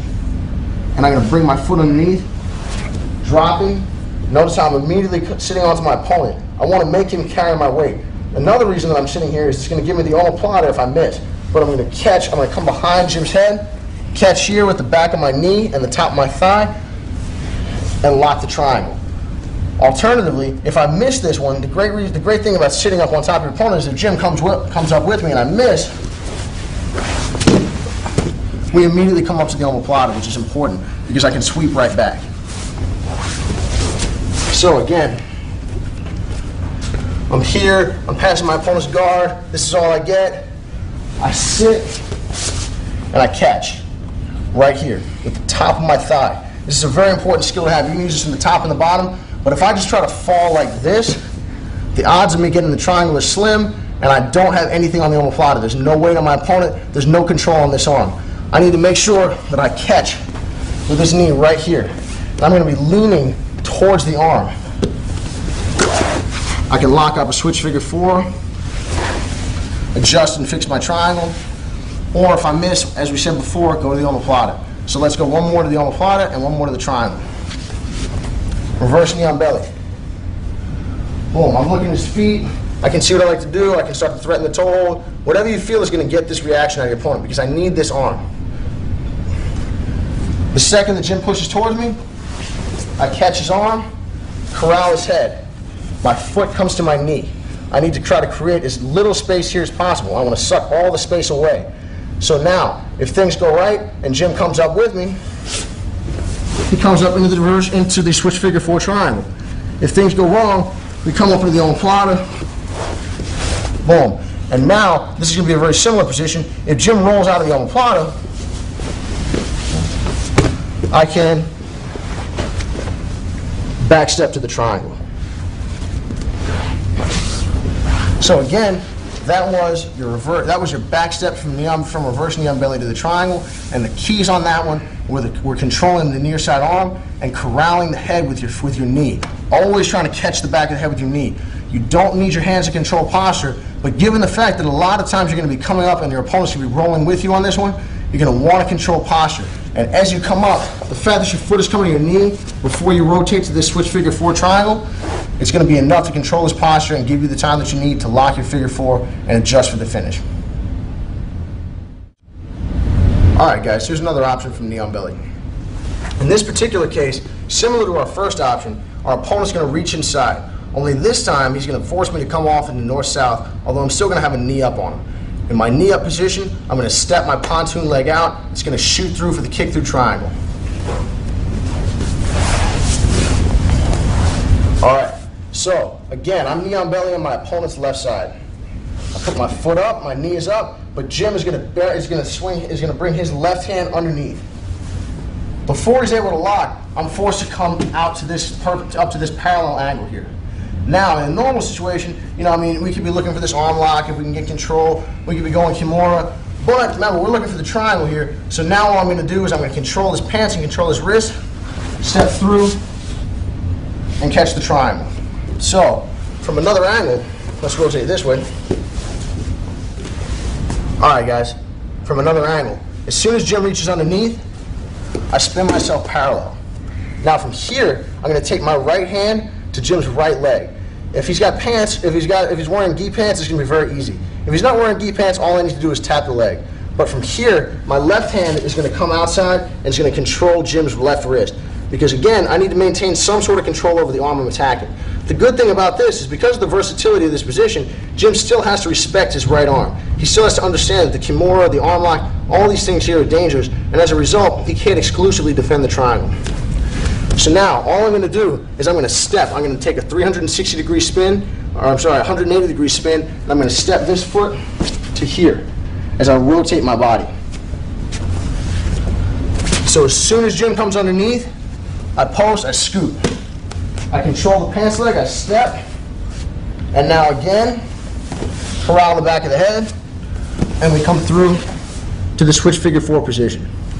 Locking, switching, and finishing the triangle. One last time at regular speed. As soon as Jim reaches in,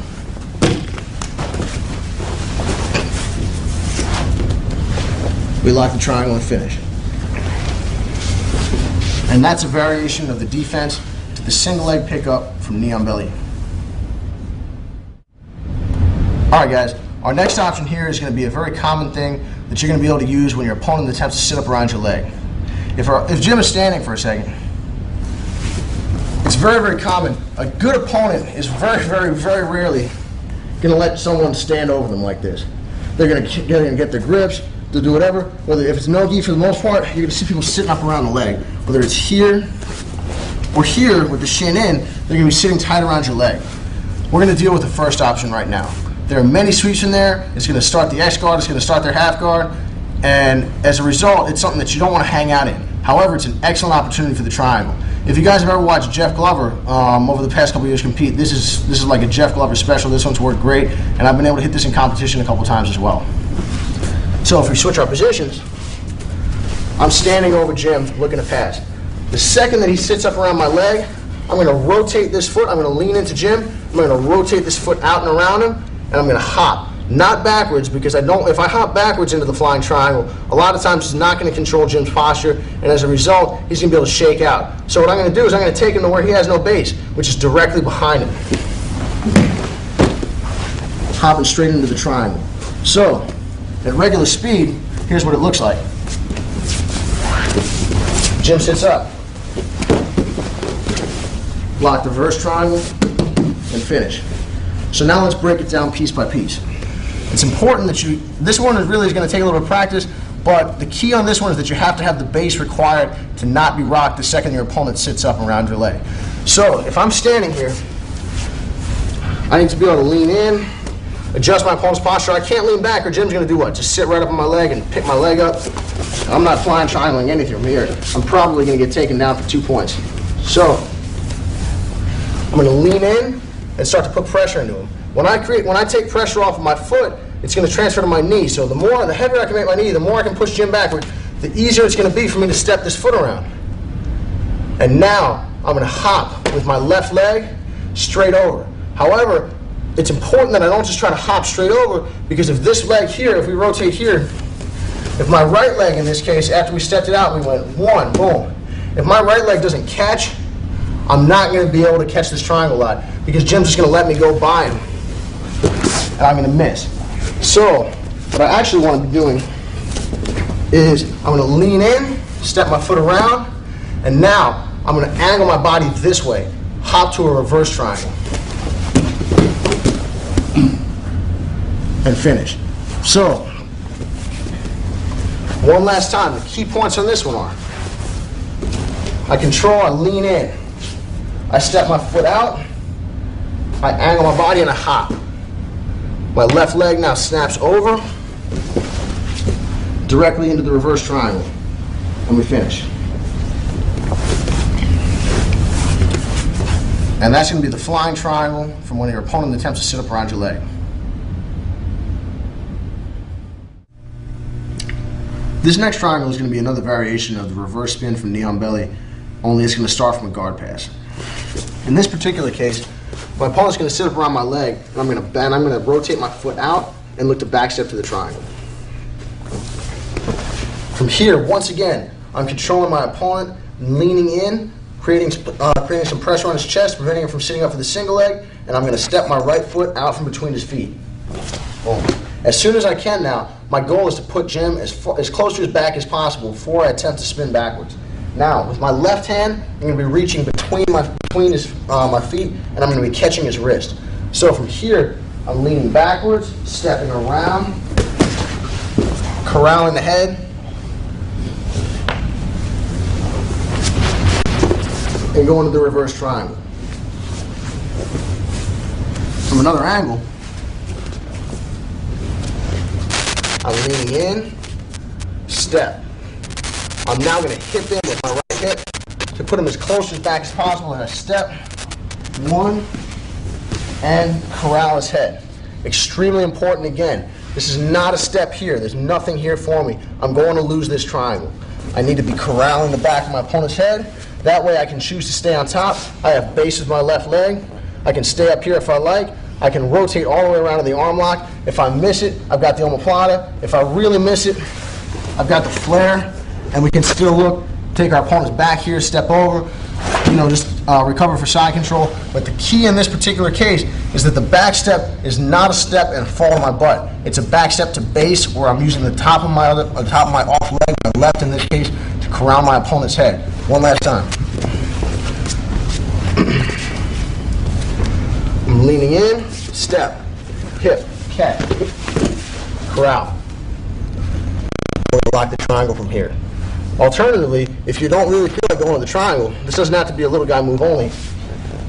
You can catch this Kimura and try to take the shoulder off with it. However, I know this seems like a little bit more of a lighter guy move. However, the more that you put your opponent to his back in the initial phases of this step, the easier it's going to be. You don't want to turn it into like a front flip that's going to land me face first on the ground if I screw it up. As much as possible, I really want to make sure I'm dominating position. This isn't really this is not a flying triangle. It's important to differentiate between the two, because I'm not doing one of these. We're not stepping here and then going, attempting to roll through a flying triangle. There's no body position in there. Not that it'll never work, just that it's not necessary, and you're sacrificing your good positioning by attempting to hop into it. Really make sure that you take advantage of this by stepping around, hipping in, put your opponent on his back first before you step around. So, one last time. Knee in, back step, catch, and now, again, we're not with the foot, we're stepping with the knee. We catch our opponent. If things go all wrong, the omoplata. If he rolls out of the omoplata, we're back to the mount, we're back to the triangle. And that's going to be your basic back step out of the, we're going to step out of our opponent's guard when he attempts to sit up around our leg, and and we're going to force the reverse spin from knee on belly triangle.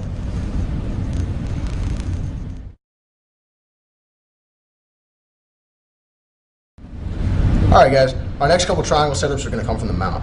The mount's an excellent position to shoot your triangle from because it's really just it's a reversal of the guard, only you have the dominant position in this case rather than a neutral position.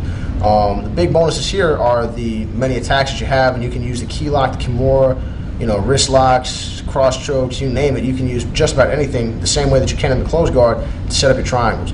In this particular case, this is going to be an excellent position to use against a larger opponent, because a lot of times people are going to be bridging their way out of your, attempting to bridge their way out of your mount, and that's going to give you your excellent opportunity to triangle, and you're not going to have to deal with controlling someone's posture, or rather, you're not going to have to deal with breaking their posture. Controlling posture is going to be an overriding concept that we're going to be using in all of our triangle setups.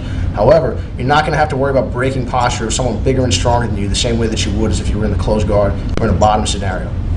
So, if I'm mounted on top of Seth, our basic triangle is going to be a push-pull. I'm going to be in one of two hand grips.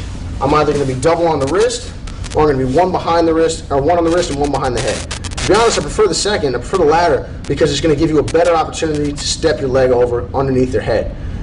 The good thing about the mount, about triangles to the mount, is in the event that I do, the things go wrong and I screw up, I can just flare off and I'm in side control, which is pretty simple. And you should never really end up on the bottom out of these situations.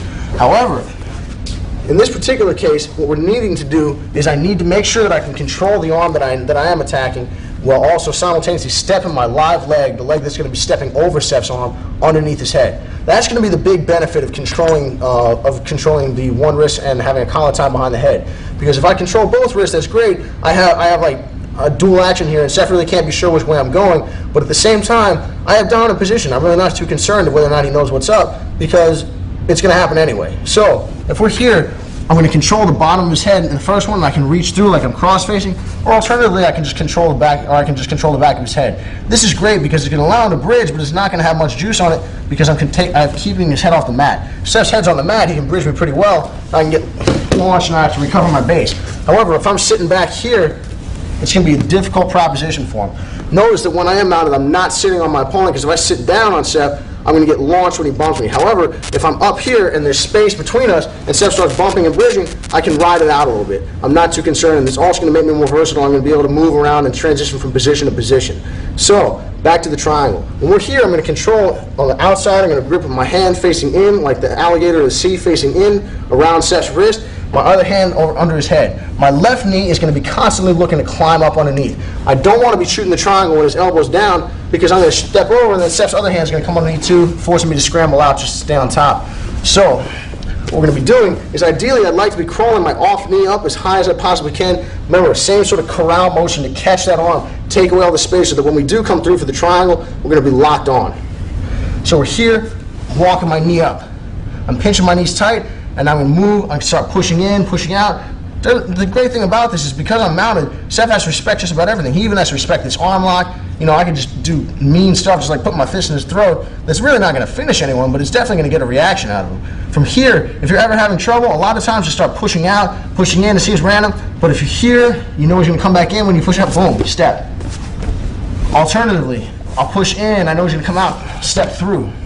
You have all these different options. You can kick through. It's just like the closed guard, where you can rotate around, step through, or kick, or go around, or kick over. So when we're here, move, move, move, move, boom, step down. I'm controlling the head. The same hand that was lifting the head is now going to catch my shin and my ankle. From here, I stay on top and post. I lock my figure four, and I finish in the mount. Alternatively, I can roll through. The bigger the opponent, the more likely I am to roll through, just because a lot of times they're going to continue to bridge you over and attempt to roll you with your triangle attack. So again, we're controlling here.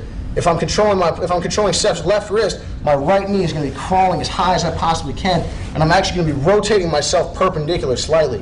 I wouldn't say not full on perpendicular as if we were going S mount here or fat boy mount, but it is going to rotate us perpendicular to a point, because you do want to be looking in the direction that you're triangling. So we're here, I start crawling up, controlling the back of Seth's head. I'll start leaning my weight out a little bit. I'm not too concerned, because if necessary, I can always rotate this foot off and bail out, which is also going to land us into our other setups from knee on belly. But we're here, controlling the back of the head, lifting up. When we step over, catch. I'm going to lean out, because if all my weight's sitting back here, this is going to be Seth's one way out. If he punches this arm this way and launches me out, he's gone. So I need to make this leg heavy. This is what's keeping Seth here. He doesn't want to roll this way because the lock is here. If he rolls this way, my leg gets heavy, I can't lock. He gets out. If we roll to the other side, however, Seth's done. So I want one of two things. We stay put and I control the lock myself, or B, Seth tries to bridge me this way, in which case things are over anyway. But we're here, I lean out. All my weight, it should be as heavy as possible. I'm leaning through my hip, through my thigh, and I lock the figure four. Come all the way through and finish the triangle.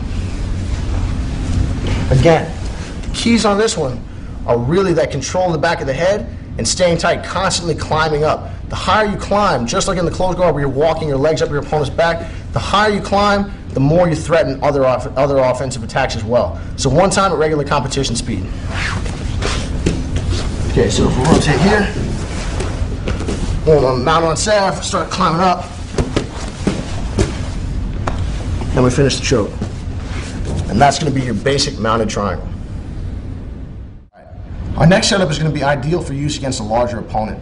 A lot of times, even when you're dealing with a skilled opponent, if you say you're fighting an absolute division, or say you're fighting someone much stronger than you who thinks that they can just kind of bully you around a little bit, you're going to get someone who will at times risk the triangle from the mount just to try to like man you off of them, just try to chuck you off of them. And basically, in certain cases, they'll be successful if you're not careful. However, with the following setup, their success rate should drop down to about 0%. So if I'm mounted on Seth, remember how we were saying that the mouse, rotate here, that the mount is just like the reverse guard. A lot of your setups are going to be very similar, and a lot of your grips are going to be very similar as well. So in this particular case, we're going to go to a grip that's similar to the rubber guard. If Seth starts to come up onto his left side, I mean, obviously we have back takes, but in the event that he's starting to load a bridge to the other side, all I'm going to do is if we come back here, keep this arm here, so I'm going to reach under my leg and lean my weight out here. My entire goal in this position is to bring my knee up, make my leg right, and stay under Seth's leg. Now I'm pinching down tight on this arm to make sure that this arm is going nowhere. From here, I'm leaning down, and I'm going to give Seth a way out. The second that he takes it, I'm going to roll through to a position that you're going to recognize. Very similar right here, only in this case, we've already got the triangle. The odds of this one coming into play in your own weight class are a little bit lower. It's still an excellent setup. And to be honest, you can just lock up that grip and start stepping your leg until you can be successful, until you can dodge his arm. Because the fact of the matter is, he can't bridge you safely. If your opponent bridges you, he's done because he cannot get his arm out. So the only thing that we're really concerned with is getting bridged when he's got both arms in, which is going to be a difficult proposition. The good thing is getting bridged from the mount, unless you're dealing with Abu Dhabi rules, is typically not that big a deal, although we'd like to stay on top. In a fight, obviously we're staying on top. If you're a top player, you'd stay on top. In general, you'd like to stay on top. You've got the mount, you want to use it to get to the back and finish, maintain your dominant position. However, if you get bridged, it's not the end of the world because you don't lose any points and you do end up in a position down on the guard with an excellent grip already locked up. So, all I'm going to do here is I'm going to reach under Seth's head, reach inside of his arm, bring my knee up and catch. Now, I should be almost impossible to bridge because I'm going to lean my weight out here. And I'm just going to start, every time he comes up, I'll cross face him and I'll bring my pressure back down. But if we're here, I can always continue to work for this arm lock. So Seth has to respect that. So if we come back, the second that he brings us in, I can start working my knee inside, step. Or, like you said, if he takes that way out and just tries to bridge me over, we're locked up. There should be no way he ever gets out of this, period. We will lock this triangle 100% of the time before anyone escapes. So that's going to be a variation of your mount of the triangle attack, and it's going to typically work best in an absolute division setting, although it's also going to work well in your own weight class. Our next triangle setup from the mount is going to be based off of the Kimura. A lot of times with the Kimura, you're going to get a number of different reactions from people. Anytime you Kimura someone from the mount and you get that grip on them, they know they're in trouble because all it takes is a bail out to side control and things are probably over. So a lot of times what they're going to do is they're going to try to stay put and then try to put you back in their half guard. The downside about that is that if they put you in a half guard, they're still probably sunk, because the fact of the matter is they're not going anywhere. So they're in a really rough spot. But you're going to be able to use this Kimura to set up your triangle. All right, so if I'm mounted on Seth, a lot of times I'm going to start working for this arm lock, and this hand is going to be hanging out. The second it is, boom, I plan it out here. Immediately I'm going to start walking so that my knee is touching my elbow. What I do want to have happen is what I don't want to have happen is I don't want Seth to get this arm around my back. You can be stuck. You've seen this all the time in MMA. People like wrap around your back. You're not going to hurt them with these little rabbit punches. And the same thing in grappling, it's kind of annoying, particularly if you're dealing with someone who's got good leg locks and they can gumby you over and leg lock you. So what we're here is all I'm going to do is I'm going to catch the arm and plan it out here. My other hand is coming out as well. I'm looking to catch my Kimura grip, and now all I'm going to do is Seth is going to be very wary of this step here, because he knows that my goal is to step over and finish. So what we're going to be doing in this particular case is sliding our left knee up, inside and over. And now, instead of going for the Kimura, we're going to catch this arm here, corral the back of the head. Same thing here. This is a very secure position. I really shouldn't be getting bridged, or I shouldn't be really going anywhere from here. I can try this arm crush here, but in reality, you're not going to be tapping very, very many people with this, particularly when you have the triangle here. It's just not worthwhile. So we're either going to roll over here to the switch figure 4. As soon as our opponent comes up, control the head, lock the triangle, and finish. So the basic concept here is isolation of the arm. We get our opponent to focus on that arm, and then we use our our far leg to slide over their arm. You can start here. You can be doing whatever you want. I mean, if you can set this up however you like. I mean, to be honest, I kind of like doing this in class sometimes. You like start choking them, but it only works if you make like this crazy face, I think, because you have to freak people out, make them think that you might, bite them or something. So you're here, and you start choking them, and you get any reaction that you want. Boom, you catch the wrist, plant it. From here, Seth can come inside of my arm. So immediately I drop my elbow to the mat. I take my other arm here because I don't want the key lock. I don't want to get out here. Not that there's anything wrong with it, just that it's not going to be quite as good of a setup. If it does, though, it's going to lead into our other mounted triangle attacks. So we're here. I'll come underneath, catch the Kimura. He's got to respect it. I'll slide up, catch.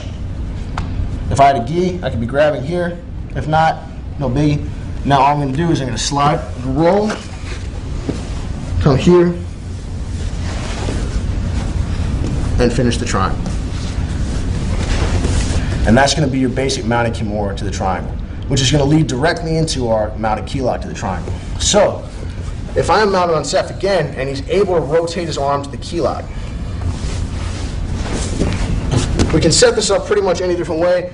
I mean, you can just get the key lock just from a straight machine press punch down, but imagine we want to chain our attacks together. So imagine we had this Kimura here, and I locked it out, or I was starting to threaten the Kimura, but Seth was able to rotate his arm out, so I catch. Now, I'm immediately, because I want the triangle, a normal key lock, I'd be down here, rolling, and finishing. However, in this particular case, I have no interest in the key lock. Maybe Seth's got Gumby shoulders, or maybe I just want the triangle because it's a more secure submission, or maybe I realized that I can't remember the last time that I saw anyone ever get finished with a key lock inside of their own weight class and their own skill level at a high, in an elite tournament. So I say, I'll tell you what, I'm going to go for the triangle instead. And I start walking my knee up. So I catch. And now I can use this to catch the arm lock of the triangle, but if we're here, if I'm fortunate enough to be able to catch Seth's arm, I can tap this down, catch, and then step back over for the triangle. There's a number of different ways you can get here, and this is actually going to bring us into our side control triangles as well.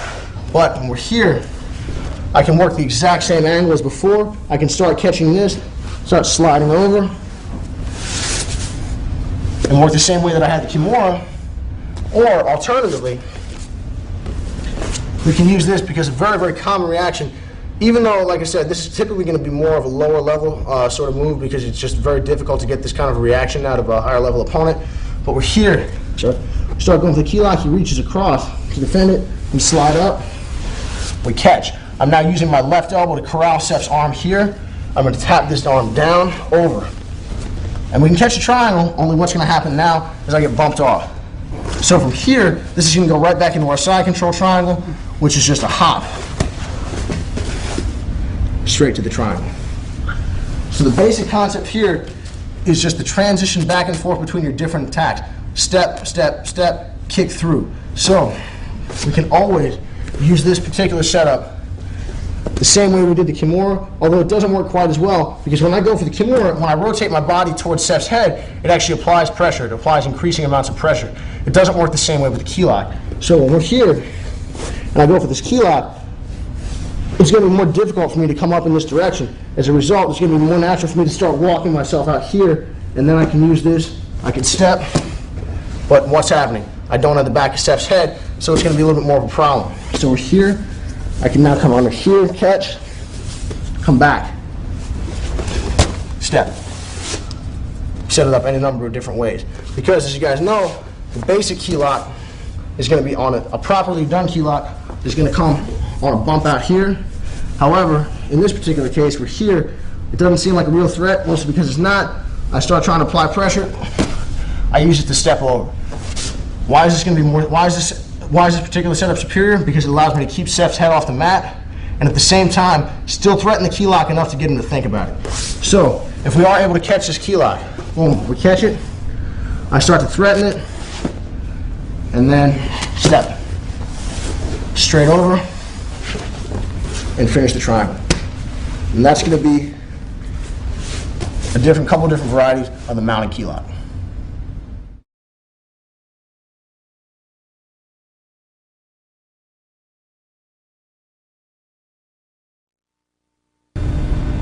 All right, ladies and gentlemen, the next thing we're going to be doing is working on some triangle setups from different head and arm choke variations. The first one that we'll be working with is going to be my setup off of the Bravo choke or the Darce, depending upon which part of the country you're from. We probably use different terminology, but the choke is largely the same. Basically, when you're setting this up, a lot of times you're going to have people trying to keep you in their half guard if they're not really sure what they're doing, or kick you out of their half guard if they're more sure what they're doing. And when they do attempt to kick you out of their half guard, you can be able to hop yourself into a triangle. So, imagine I'm passing Jim's guard, I cut across, and he starts to underhook. Immediately I cut in for the Bravo or the Darce here, locking up my choke, and I'll be finishing. However, in many cases, I'm in a good spot here, but sometimes you're going to be dealing with a person who you're like, dang, I just can't finish this guy for whatever reason. And now the normal solution to that is become better at the choke that you do. However, we're also going to be able to catch a triangle from here. So if you'll notice, my knee is inside of Jim's arm. And what it's going to do is it's going to slide up and catch underneath before my foot rotates over.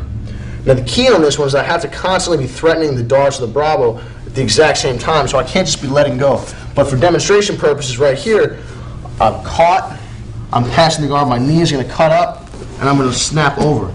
And now simultaneously, this knee is going to be cutting through here in between Jim's other arm, and that's when we're going to get our triangle. So, if we come back, I shoot the Bravo choke. Boom, got it.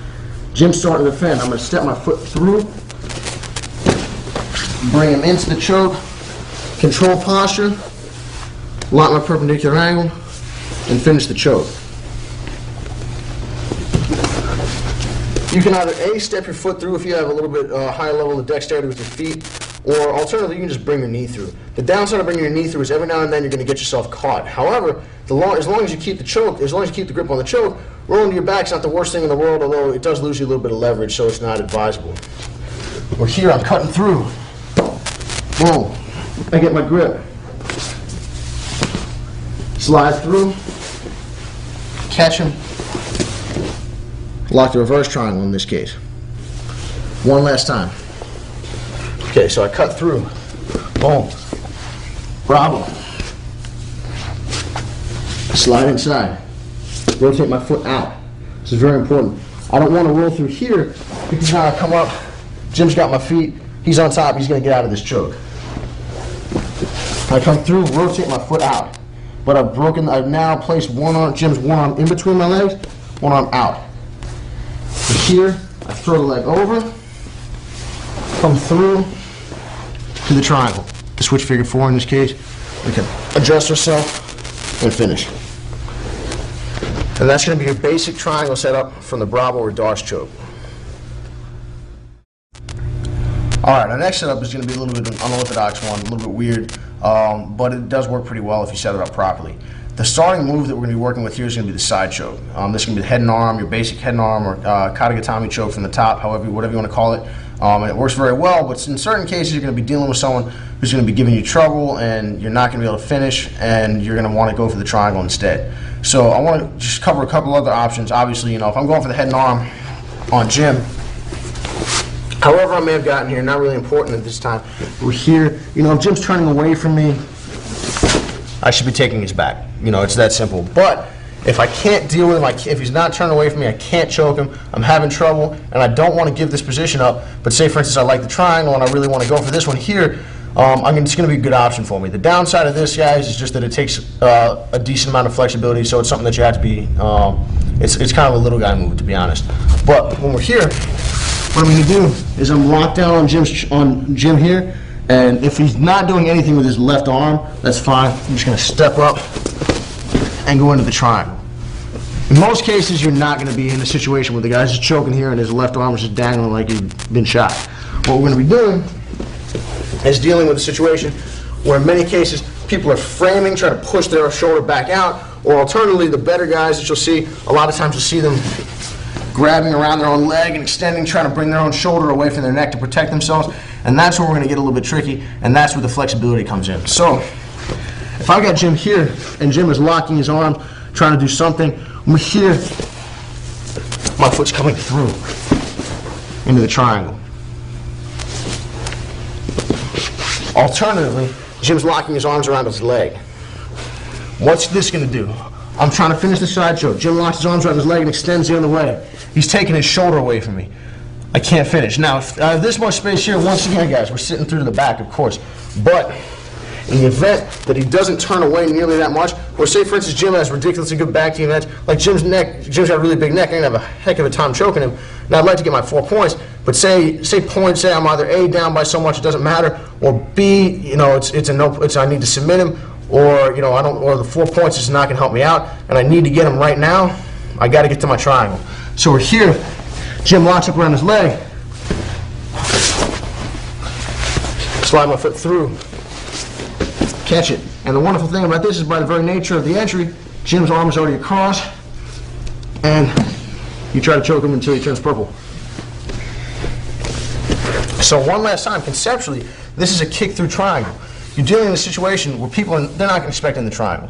You don't want to be falling to your back on this one, because if I screw this up, I shouldn't end up on bottom. As a general rule, if you're attacking for the triangle from the top, things go south and it doesn't work out, you don't want to end up on your back. You don't want to end up in a compromised position where your opponent's going to be attempting to pass your guard from a strong spot. You want to be able to bail on this one. So if I screw it up, I should be able to come out on like a single leg defense, and I should be all right. So one more time. I'm attempting the side choke. Jim's defending. My foot's kicking through. If it doesn't work, if he comes up on my leg and everything goes wrong, I shouldn't be going up and falling through. I should be locking my triangle here. But if it doesn't work out and Jim starts to come up on me, I should be coming around. I should be able to defend. I should be able to get to the other side. I should not be landing myself in a bottom compromised position. So this is going to be an unorthodox but still effective option for you. All right, everybody. Our next one is going to be one of the ones, I'm sure you've already seen this before if you've been training for any length of time. You feel kind of sweet when you get this one, mostly because everyone knows it and you get it anyway. It really puts the guy in a rough spot, and he's kind of left with two very, very undesirable choices. Either A, get triangle, or B, get arm lock. The good thing is most people are going to walk themselves into the triangle because it's a slow death rather than a quick one. So if I'm trying to arm lock Jim from the side, imagine I was mounted on Jim, and I came up and I caught him in this arm lock and he's giving me trouble. I'm like, man, I can't finish this. What the heck? He's got iron grip for whatever reason. I can't finish it. I'm trying here. What am I going to do? It's probably one of the first tricky moves that you've ever learned. And all I'm going to do is I'm going to scoot myself, create a little bit of space, keep my foot through. I like going to this particular grip break here because it's going to give me the option to come right back to the triangle if you can. Right here, if I'm actually looking, finish the arm lock. But if we're here, all I'm going to do is I'm going to continue to try to finish the arm lock. Imagine we were starting from a normal arm lock position. I'm going to come up, kick through. My feet are crossed. From here, I'm just going to still try to finish the arm lock. I'm not just going to come here and just open my feet because that's the time when, see now how there's space between my thighs, that's when Jim sucks his elbow out. That's when a crappy opponent, like an unskilled opponent, walks himself into your triangle. A good opponent, if you attempt to do something this blatant, Jim's just going to pull his arm out, and now I'm going to be scrambling just to maintain the top position. So we never do that.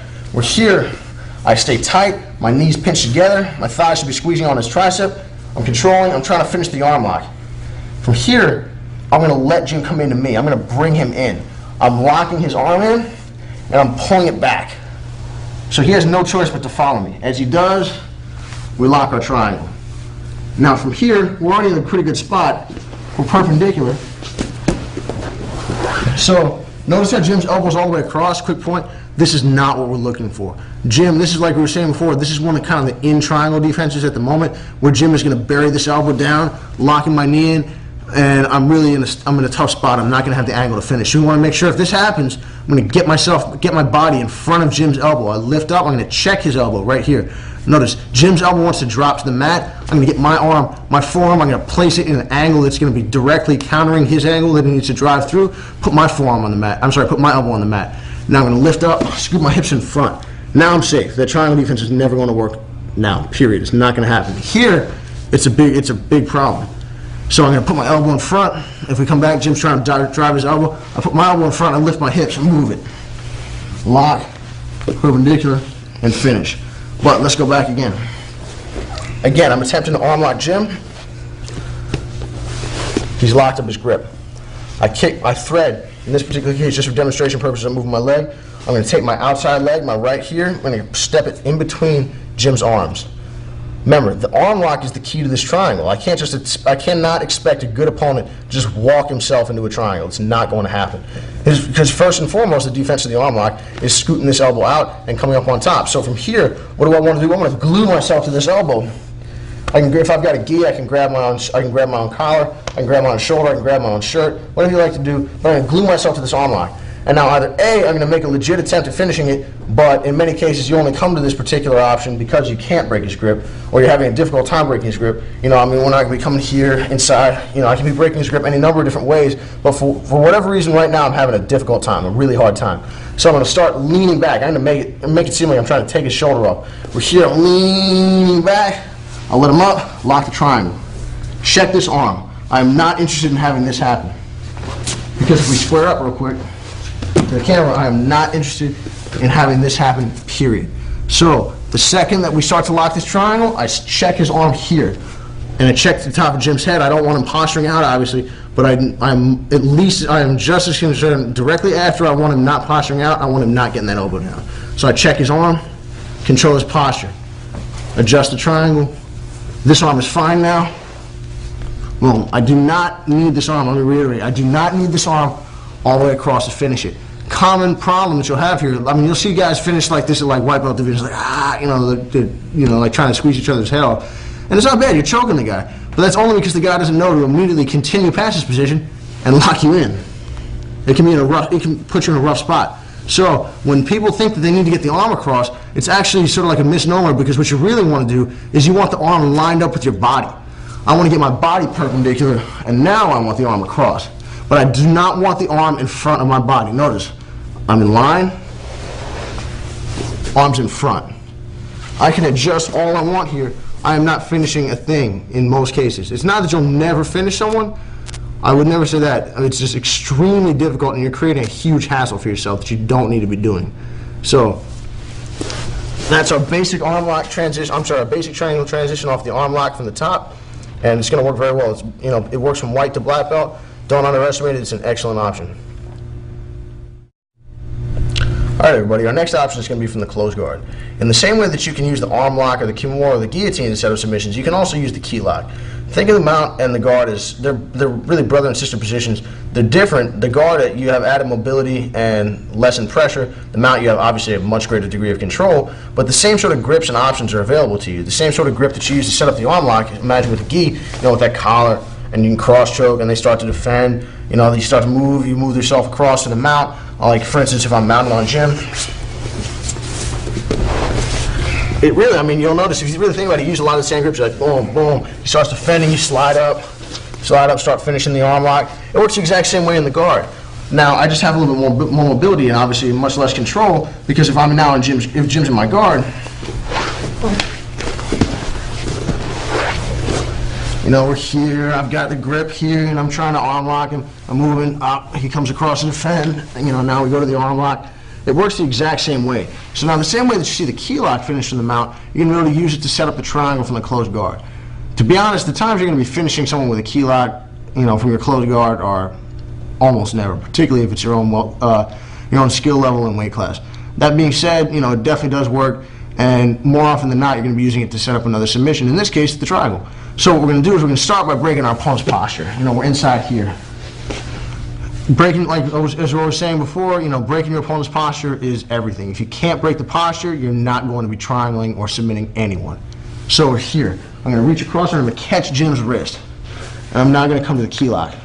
Notice how I'm behind Jim's head. This is good because if we're out here, it's not bad, but in this particular case, Jim's going to straighten his arm out, and we're going to use it to set up the arm lock, which goes beyond the scope of what we're doing right now. If I want the triangle, we're actually going to stay behind Jim's head. So here, I'm going to reach over, catch his wrist, get my key lock grip, and I'm going to start scooting myself out to my left. I can either put my foot on the floor, preferably on the hip, and I scoot.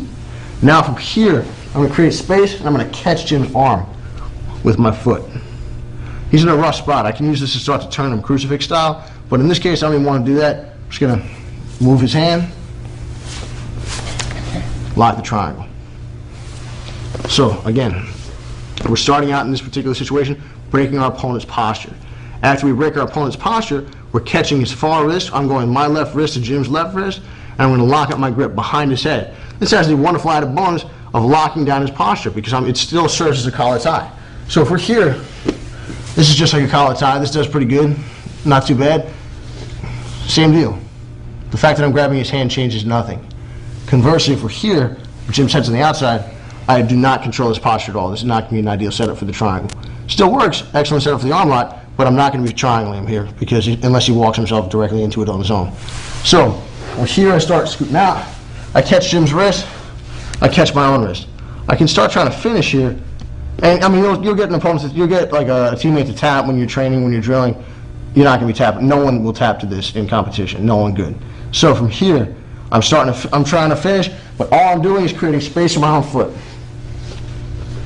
I can check it, control it, create space here, control the triangle, and finish. One last time. I'm in my closed guard. I'm controlling Jim's posture. Notice how Jim is putting his hands on the mat. He's doing that right now just to help me out, but in reality, he would never be doing that. Notice where his hands are now. I'm trying to break his posture, he posts on me. He's giving me trouble here. So now if we want to stop our opponent from doing that, I've got to be coming inside, you know, pulling inside. If Jim puts his hands on my hips, we're here, we're inside. I can pull out on his arms. I can pull out on one arm. I can try to wrist lock him coming in. I can pummel inside. Whatever you feel you need to do to break the posture, it's really more free form than anything else because the fact of the matter is grips change so quickly. Your grip fighting and hand fighting skills are not going to be an ABC sort of setup really. It's going to be, you know, it's going to be a lot more free flow when you're speaking from the closed guard. So we're here, break your opponent's posture, scoot out, catch the wrist, catch the wrist. Notice my forearm is still behind Jim's head. This is very important because if he tries to posture, I'm controlling his posture. Now I'm going to start attempting a key lock. I'm going to give myself a little bit of space, extend. My foot comes in, and if I have to, Jim starts trying to take this arm off my toes, I'm going to pull it in. I'm going to make him do like a curl. I'll scoop myself back. If I have to, foot comes over, checks him, directly into the triangle. We lock, we attain a perpendicular angle, and we're going to finish the choke. That's going to be your basic key lock to triangle setup from the closed guard. And remember, we're always controlling our opponent's posture, always breaking his balance, always breaking his base, and you'll be good to go. Alright guys, our next option is actually not going to be a specific setup, but it's going to be another way that you can finish the triangle when your opponent's giving you some trouble. I got helped out with this one by Scott Beery of Cobra Kai this weekend, and I actually hadn't seen it before, but it works out extremely well. The concept is, when your opponent is wrapping his arm around your leg, What he's doing is he's trying to put himself in a position of strength and force his shoulder away from his own neck, making it difficult for you to bring your knees together and constrict the choke here. So what he's doing is he's locking around and trying to come down, bringing his shoulder as far away from his own neck as possible, protecting his carotid artery on the same side. The concept with this one here is that we're going to be locking around our own legs, and we're going to be executing a scissor. Now, not only are you going to be scissoring here, but I'm actually going to be locking my hands around and giving added pressure, squeezing in with my shoulders by extending my arms. So here's our extra finish on the choke right now. In this particular case, normal triangle here, Jim wraps tight around my leg. He's in good shape here, he's defending. Now I'm going to have a very difficult time finishing this from here because I'm still flat on my back. No good. What I want to do is I want to angle myself towards Jim's shoulder. So from here I'm going to control his posture. Imagine I'm going reverse triangle or switch figure 4. Notice how I'm not quite in the reverse triangle, I'm not quite in the switch figure 4. I'm still partway on my side, partway on my back. Our normal reverse triangle, the orthodox reverse triangle, is going to plant me directly on my side here. This is going to be a reverse triangle that's going to put the guy to sleep. But for whatever reason, I'm not able to get it, so what I'm going to do is I'm going to return 45. Now from here, I'm going to reach underneath both of my knees. I'm going to reach around Jim's arm and around my knees, and from here, I'm going to extend my arms, crunching them in, and I'm going to extend my legs as hard as I possibly can, pointing my feet towards the sky. And attack your opponent. Again, we're here. I crisscross, I point my feet towards the sky, and I extend in. A lot of times you're going to be able to finish, but in most cases, the guy's going to adjust. So we're here, Jim starts adjusting his arm, boom, we get it. Lock it back up, bring ourselves perpendicular, finish the choke. So one more time without anyone here, we're square for the triangle, we're all the way on our side for the reverse triangle, we're square for the switch figure 4, but in this particular case we want to be on our hip, half on our hip, half on our side, at like a 45-degree body angle off the mat. We're going to catch around our legs and around our opponent's arm, we're going to scissor towards the sky. As soon as we do that, our opponent will sometimes tap, but in most cases he's going to move himself to another position. As soon as he adjusts, we adjust. We lock his arm into a better spot, whether it's the reverse triangle or ideally the regular triangle. We adjust accordingly, go perpendicular, and we finish the choke.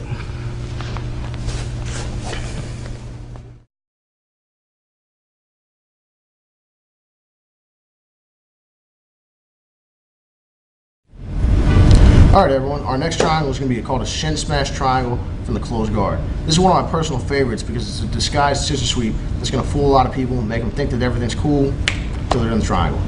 So, if my opponent's in my closed guard, what I'm going to typically do is I'm going to take a cross collar and same side sleeve grip. A lot of times I'm going to be using this particular triangle when your opponent's in base and posture. So if Jim gets base and posture, I know it can be difficult, particularly if he's got a grip on my pants and a grip on my sleeve, and a grip on my my lapels here. I can have a tough time. Like I'm not gonna be able to sit up. I'm not gonna be able to shoot a normal triangle at. So this is where we're gonna get a little bit sneaky. What I'm gonna do is I'm gonna open my opponent's lapel, reach in, make him respect the cross choke. Always make him respect the cross choke if you can, because even if you don't do it, the fact that your hand is all the way in there and that you could do this, even if this is just a cheese ball fake, it doesn't really matter. The fact of the matter is they have to respect it, and every now and then you might catch someone sleeping. But we're here. I'm now controlling my opponent's arm. The higher the better within reason. Like you don't have to reach up to the shoulder, but about the tricep level, elbow to tricep. Imagine you were to grip for an arm drag, about that same sort of level. Because anything below the elbow, and I'm not going to be able to control his arm sufficiently. So when we're here, now what I'm going to do is I'm going to start to look like I'm going for a scissor sweep. I'm going to open my feet, I'm going to place my outside foot on the ground, I'm going to scoop my hips to the same side, coming all the way out. Now this is important. We're going to cover a different angle in a second, but right now my off leg, my left leg here is going to be pulling in.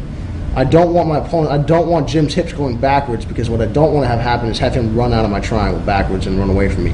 Because right now he is still in posture, and I have to respect that his mobility and his movement is going to be greater than it would be otherwise if his posture were broken. So I'm now going to take my outside leg, my right in this case, and I'm going to bring it over top of his arm.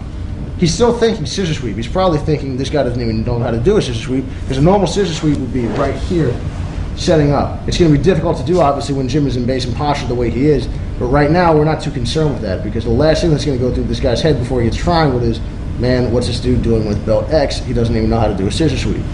So we're here. I bring my knee over top. and I smash over his grip on my pants. From here, all I'm gonna do is it's typically gonna be very easy to break your grip, even against a much stronger opponent, because your leg is just so much stronger than his arm. So now from here, I'm pushing with my right shin, pushing with my leg, pulling in with my left leg here, and I'm gonna angle my knee towards the chin. It's important that I don't try to do this, because Jim brings his arm back in and catches my leg. One way or the other, and he's gonna have a higher probability of escaping my triangle. So what I want to make sure is happening is I want it to, once we get to the point where you bring your shin in and smash his grip, it doesn't matter if he knows what's up. It's about to be over. That's the sort of control that you need to have. Remember, the guard, the triangle, all your setups of whatever submission, with Kimura, key lock, triangle, arm lock, whatever it is, they should be so tight that once you get going, once you get through the first step or two, it doesn't matter if the person knows what's up. It's just like a normal dominant position. They are about to be finished. So, Jim's in base and posture. Locks on a tight grip with his left hand. All right, I scoot out. I smash over top. I now angle my knee to Jim's face. Why? Because here is a long trip around. I'm going to put my knee to his face and I'm going to rotate on this point. I pull him in, lock the triangle, immediately come up. You'll see some people like to keep this grip. That's fine if you prefer. It's not something I really do because I don't feel that it translates to no-gi very well. But you know, the fact of the matter is, if you like to do this and you feel comfortable with this grip, knock yourself out. So now controlling the head, lock, perpendicular, finish. One more time from this angle, and then we'll let you see from the side angle. Here, I control, I scoot out, smash over top, I push, angle.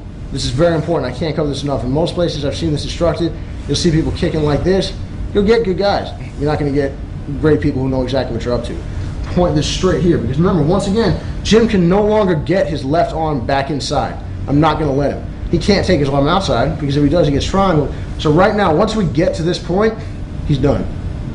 Pulling in tight with this grip. I'm pulling with my sleeve, and I'm pulling with my lapel, and I'm pulling in with my calf on my left leg, controlling his posture, controlling his hips.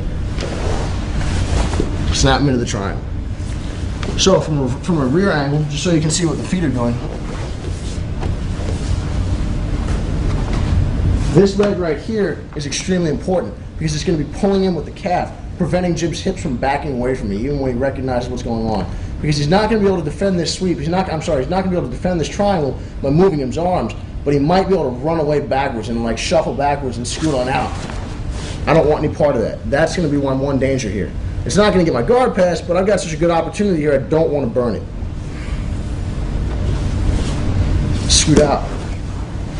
I'm pulling in tight. Pulling in, pulling in, pulling in, and we lock the triangle. So once again, that was our shin smash or false scissor sweep setup from the closed guard, and that's going to land you in a lot of good triangles, even when your opponent is in otherwise sound positioning. All right, our next triangle is going to be one of my signature moves, and that's going to be a hip bump triangle from the closed guard. I want to preface this one by saying that your ability to pull off this submission, this setup, is going to be 110% dependent on your ability to threaten the initial sweep. If I don't sell this sweep, it's not happening. So let me cover a quick couple points. We'll troubleshoot on the sweep just to make sure that everyone's on the same page. When we go for this hip bump sweep, it's very important, a couple of things that need to happen here. I'm starting flat on my back. Common, as far as the progression goes, this is an explosive sweep. What I need to make sure that I'm doing, when I pop up, when we're here, my foot is on the ground. My one foot is on the ground, my one calf is on the ground. Why? Because what needs to happen is, when I do this sweep, I'm actually going to be cutting. It's actually a scissoring motion, because this isn't a hip bump and roll. You will not sweep good quality opponents like that, period. It will never happen. If you want to sweep guys like D1 wrestlers, Brazilian Jiu-Jitsu black belts, forget about it. You've got to be explosive, and you got to hit them with your hip. So, when we're here, when I sit up, I post my hand on the ground, not my elbow. Why? Notice, my chest is back, my body's back. I can't bring my hip up here. I can bring my hip up here. So, what I need to make sure that I'm doing is when I do sit up for this sweep, my calf drops, not all the way, not down their leg. Because if you want to cut me, if you want to hit me, and hit me high and hit me low at the same time to trip me, imagine you're like, back when you're 10 years old and you had one of your buddies crunch down behind your other friend and you'd push him over. It's the same sort of concept. What you're doing here is you're hitting me high, hitting me low. If you hit me in the calf, I'm probably going to be too strong. The base is probably going to be too good. But if you bump me here and cut me here, I'm going to get swept. So that's the concept that we're working with. So that when we go for this hip bump sweep, explosive, boom, your hip leads. My shoulder and my body are coming up, but I am not sitting up like this. This is a weak positioning. I'm not going to be successful here. I need to make sure that I sweep, boom, bump with my hip. That's what's going to get the post that you need. So, on a live opponent, let's go over the sweep real quick. We'll go over the right way, we'll go over the wrong way, and then we'll go over the way we need to do it for the sweep. Boom. The right way. Here comes the wrong way. Not going to happen. And now the way we need to do it for the sweep. As you'll notice, when I was sweeping my opponent, it's actually hard for me to do because I almost never actually did the sweep for real, is you bump and you're covering your opponent's arm.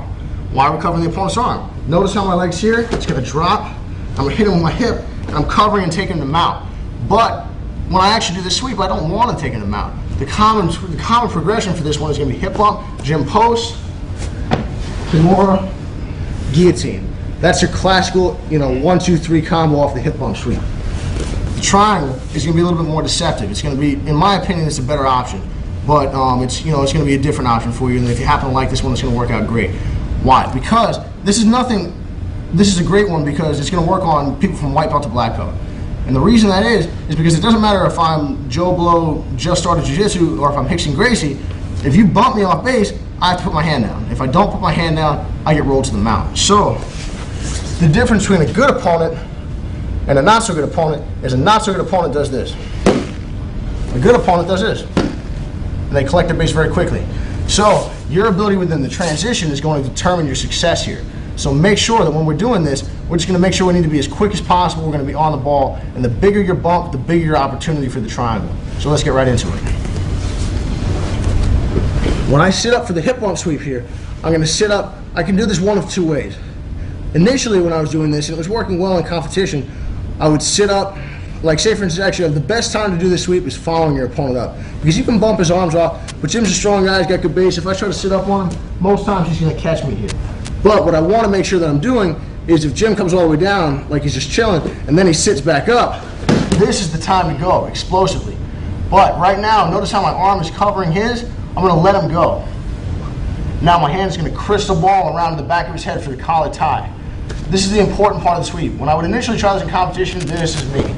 And then that's Jim not getting triangled. So what we need to start doing here is make sure that when we do this sweep, we need to float. And the way we're going to float is by attaching ourselves to our opponent's upper body in a way that's following. So Jim starts down low. I'm breaking his posture, just squeezing and trying to make his life uncomfortable. You can be a little mean, do whatever you like to do, and let him go. Boom, bump. Crystal ball, we go from here to here. Now, my right leg in this case, because I bumped to my left and my right hand is the collar tie, my right leg is coming up on the back of Jim's head. I'm not floating. A small opponent can easily hold you up here. A big opponent, you're going to float for real. You now lock the triangle already, because remember, my hips, when I shoot my triangle, my hips make a beeline for my opponent's neck. If I'm here, he's going to posture out or he's going to turn out, something bad is going to happen. So I need to make sure that when I do this, my hips stay floated. And when I go up, you glue yourself to your opponent, you bring him or her back down with you. So, bump.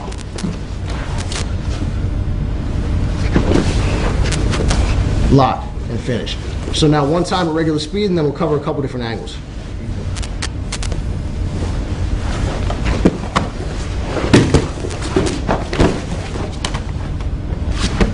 All right. So now an angle from the back.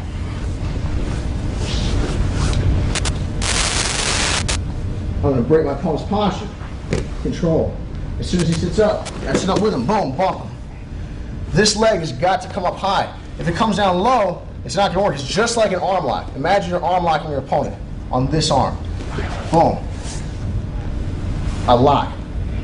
This is a little bit more of a little guy move, but the fact of the matter is everyone can do this if you time it right. Control it.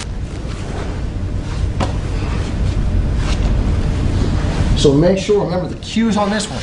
A solid bump. Remember, we're sitting up hard. We're leading with our hip.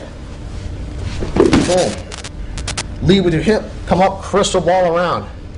Right leg comes up on the same side if we're bumping to our left. If we go up the alternative side, left leg comes up. You're hooking your leg all the way across your opponent's back, making him or her carry all your weight. This is what's going to allow you to float. If you're not floating, you're falling. And if you're falling, you're not controlling your opponent's posture. So make sure that when you go through with this, you're jumping all the way up there, bumping them with your hip, collar tie, leg climbs, other leg shoots through. This is an important final point here, and that is when I bump to my right, boom, this leg does not kick out here. It shoots through. This is a kick through triangle. This is important to note. 1, 2, 1, 2, straight up. Otherwise, you're going to run into your opponent's arm.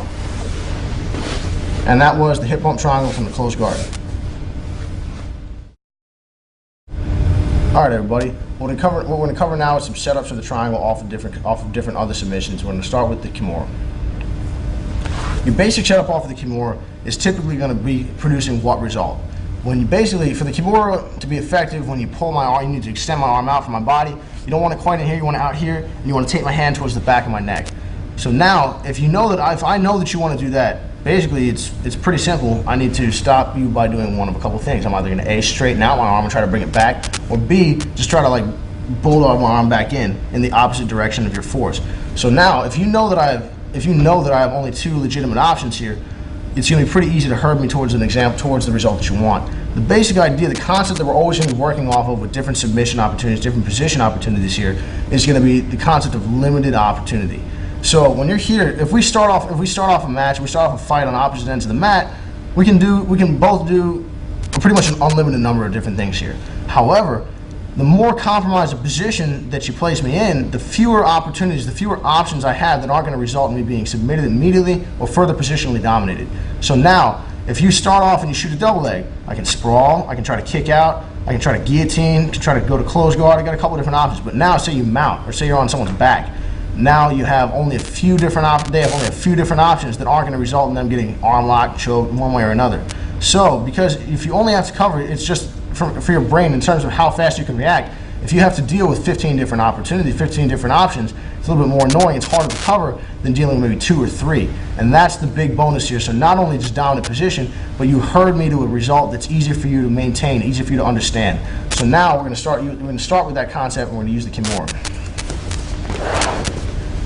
You can catch the Kimura from just about anywhere, but the basic idea here is I'm going to start it with, say for instance, that same hip bump that we just covered. So say I sit up, I bump, Jim post, and I catch the Kimura. Notice right now I'm stuck. Say I didn't properly execute it, because a properly executed Kimura is going to land me out here.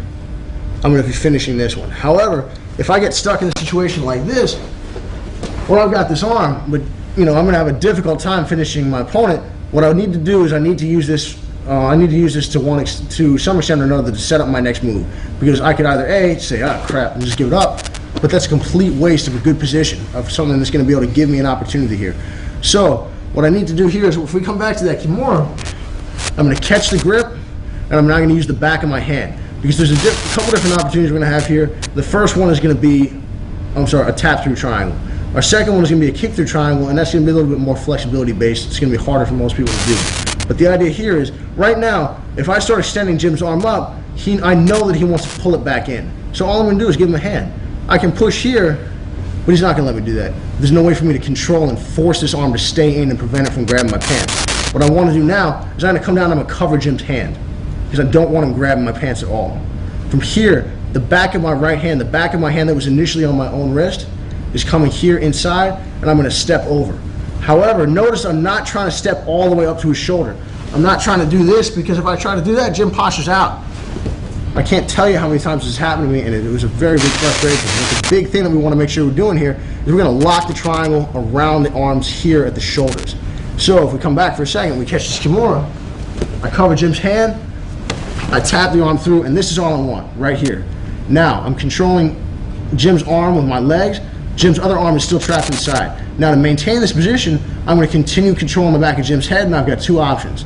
I'm going to either control the sleeve and walk my way up, or B, if he's a strong guy and he's pushing into me, I'm now going to take this hand here and I'm going to push his shoulder and jump myself up to the triangle. So, one more time, however we catch the Kimura, the concept remains the same.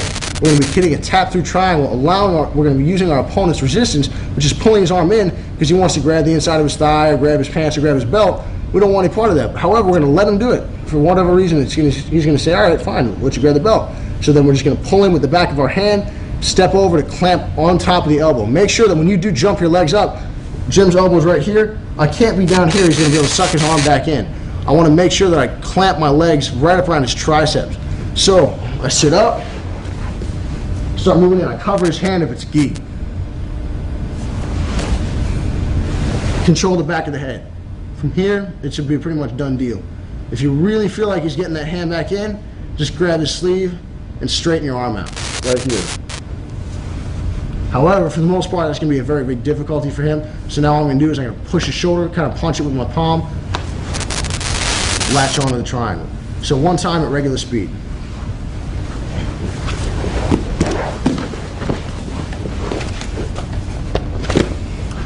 And that's going to be your basic tap-through triangle off the Kimura setup. All right, now we're going to cover a couple different angles on that Kimura push-through setup. Remember, once again, the details are we're coming inside, catching our opponent's wrist, coming for the Kimura. In this particular case, I wasn't able to get my hips out here. I'm not in serious threat of finishing this Kimura, although Jim still has to respect it. And that's what I'm going to use to set up my triangle. So right now, I've still got my guard locked. I'm using the back of my inside hand to pull in. I'm coming over top of his wrist, over top of his elbow, closing my guard again. From here, there should be no way he postures out. He's actually in a really tough spot, because if I were to try to jump all the way to the triangle, his opportunity to posture out or shrug out would be pretty great. However, here, I'm in all right shape. So now all I'm going to do is I'm going to control posture here. Once again, I'm never for a second letting him go. You never know what can happen. Control posture, my inside hand, my live hand, the one closest to his Kimura, is going to be pushing hard on the shoulder. It's not just a push, it's like a smack, like you're palm healing him, like boom, and you jump straight into your triangle. So one more time from this angle, I sit up, boom. If I'm really concerned that he's starting to try to grab my pants, I'll cover the hand. Just try to control, do whatever here. This hand is going to try to break his grip, do whatever you feel you need to do to keep his hand off of your pants. I mean, you can still break the grip, but what I really don't want to happen is have him grab his belt, which can be kind of annoying, particularly if he were to grabbing the belt here is not too much of a concern, but if he grabs the belt around my leg, this is a problem. I'm not going to be able to triangle him here until I can break his grip off, so I don't want any part of that. All I want to do is try to keep this arm live, keep it out here. So now the back of my hand pulls in, it's going to be up and in. You're basically, because I'm here, it's hard for me to pull in, it's going to be more of an upward motion, but it's still going to create the space that you need for you to jump your legs over. Boom. Back of the head control. Push hard. Straight into the triangle. One more time just from the rear angle. Remember, we're catching the Kimura on this side over here. In this case, we're keeping our legs closed. We're not going to be opening up. I'm not interested in having anyone start trying to pass, because remember, if I start going for Kimuras and different things here, and he starts to pass, I can run myself into trouble with some arm locks. So remember, I catch. Boom. I'm going to close my guard. I can put my foot on the hip if I like, but it really isn't too necessary. So now, with this hand here, my inside hand, my right hand in this case, is going to be using the back. I'm going to pull in, snap over. I bring him back square. Control the back of his head. This arm is really not going to be going anywhere on us for the most part. He's pretty much stuck in here, because if he tries to move, Jim's in a tough spot, because if he really tries to move anywhere, he brings himself further and further into the triangle. Only now, if he moves, that's great. If he doesn't, we're just going to move forward. Lock on the triangle. Notice how we're here, how I have most of his lat in the triangle. This is still not a problem. Our number one goal, once we get it, is lock. We can adjust the lock and attain a perpendicular angle later on, but I'd much rather be here than worry about having everything be perfect and have my triangle open at this point. So if I do have the ling length necessary, to be able to just lock straight on here, I'm going to do that. One more time with live speed.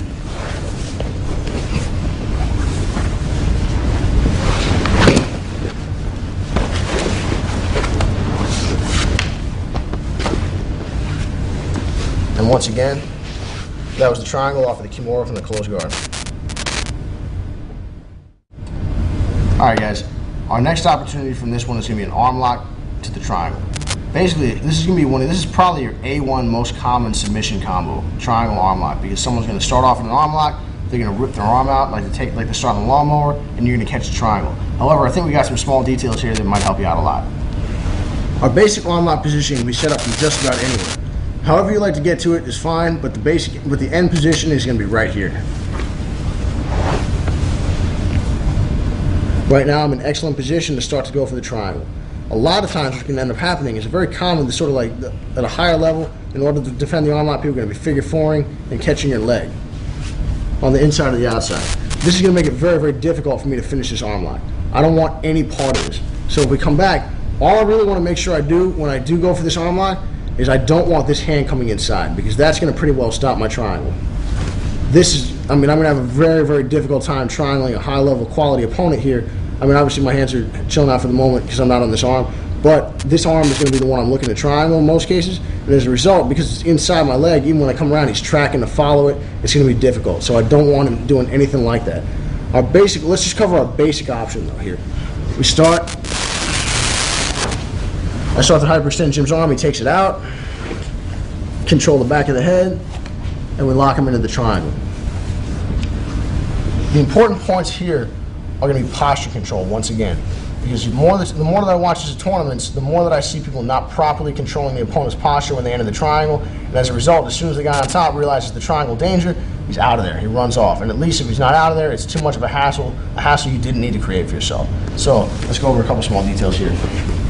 Our grips are going to be as follows. We catch the arm lock, boom, we're good to go. This hand that's going for the arm lock, when Jim takes that arm out to go for the triangle, this is the most common thing I see. Wrong, 100% wrong. What I need to be doing here is reaching inside to grab the back of Jim's head. I'm reaching inside of my leg here. My other hand is coming around. I don't want him shrugging out. So now here I bump and come inside of my arm to the triangle. One more time, if we come back to the arm lock, I'm going for the arm. Jim starts to take his arm out. I start feeling like I'm losing the elbow. Boom, boom.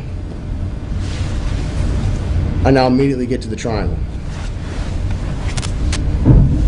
One time at regular speed.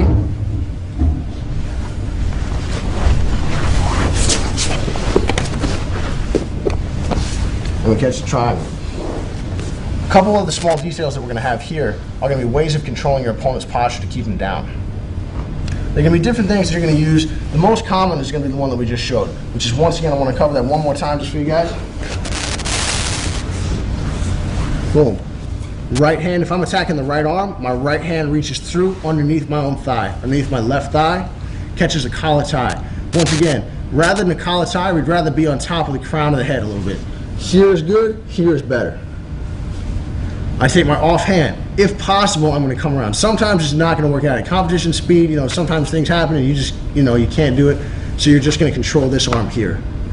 But the idea is I don't want to have my opponent shrugging out. It's all right if he goes this way, because I can catch the omoplata for the most part. But this hand is going to be checking here, doing different things, looking to set up different submission opportunities. But if I'm chilling, I'm going to come and catch my other hand.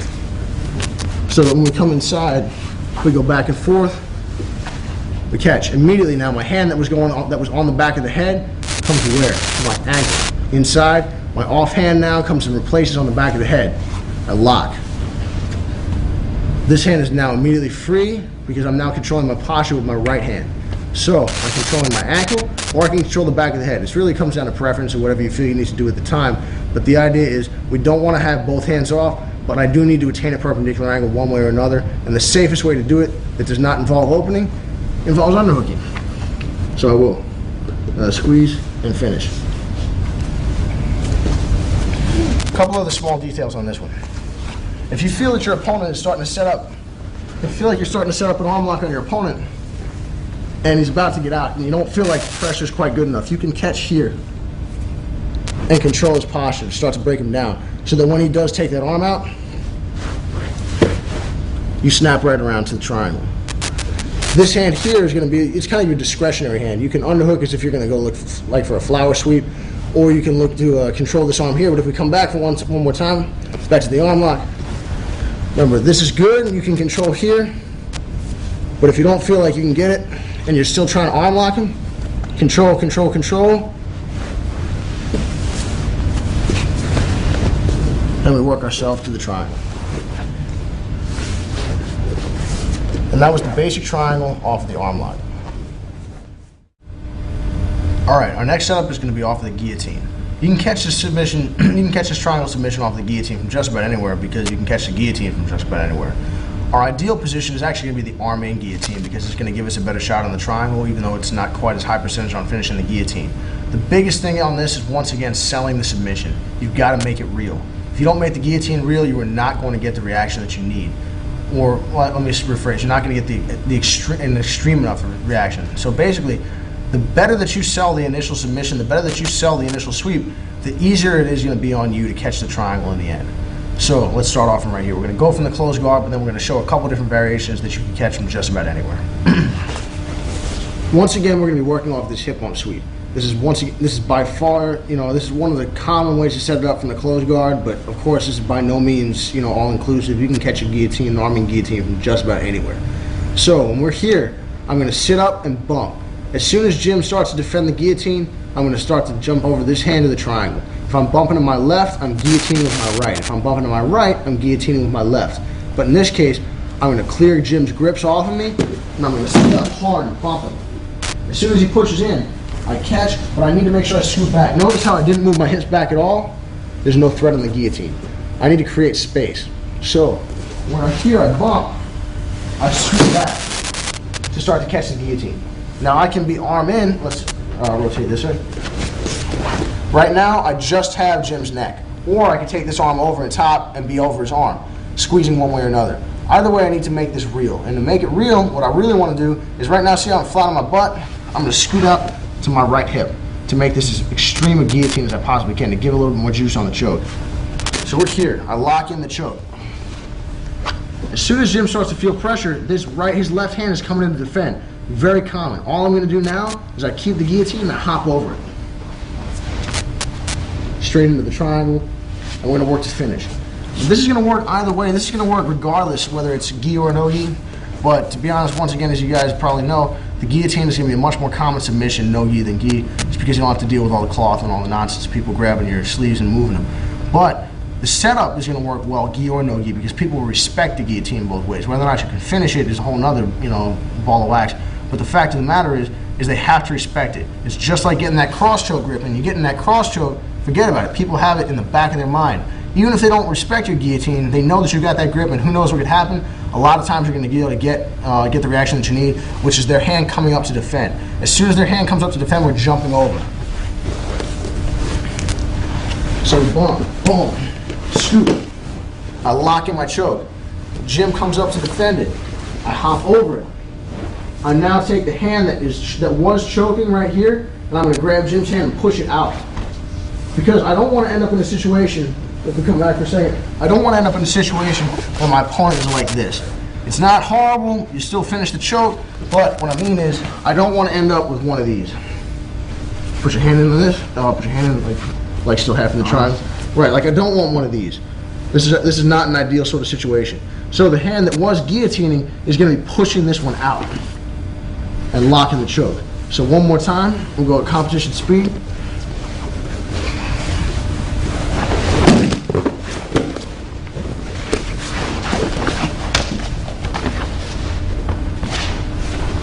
And you finish the triangle.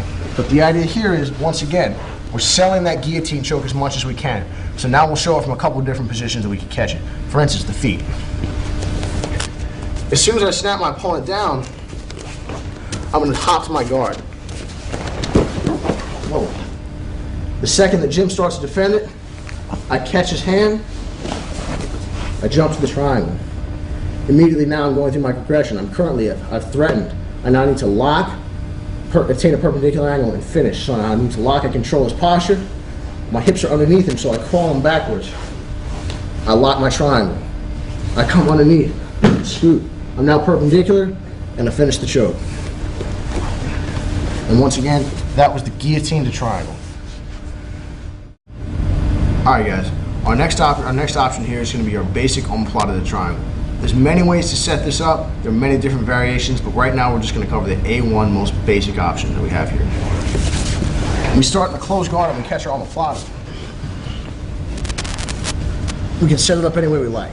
The triangle, the arm lock, and the omoplata are sister techniques that are always going to be there. If one's there, I promise you the others are there. It's just the way that the body works. So what we're going to start with here, we're going to break our opponent's grip off. I'm going to underhook. I'm going to kick to the omoplata.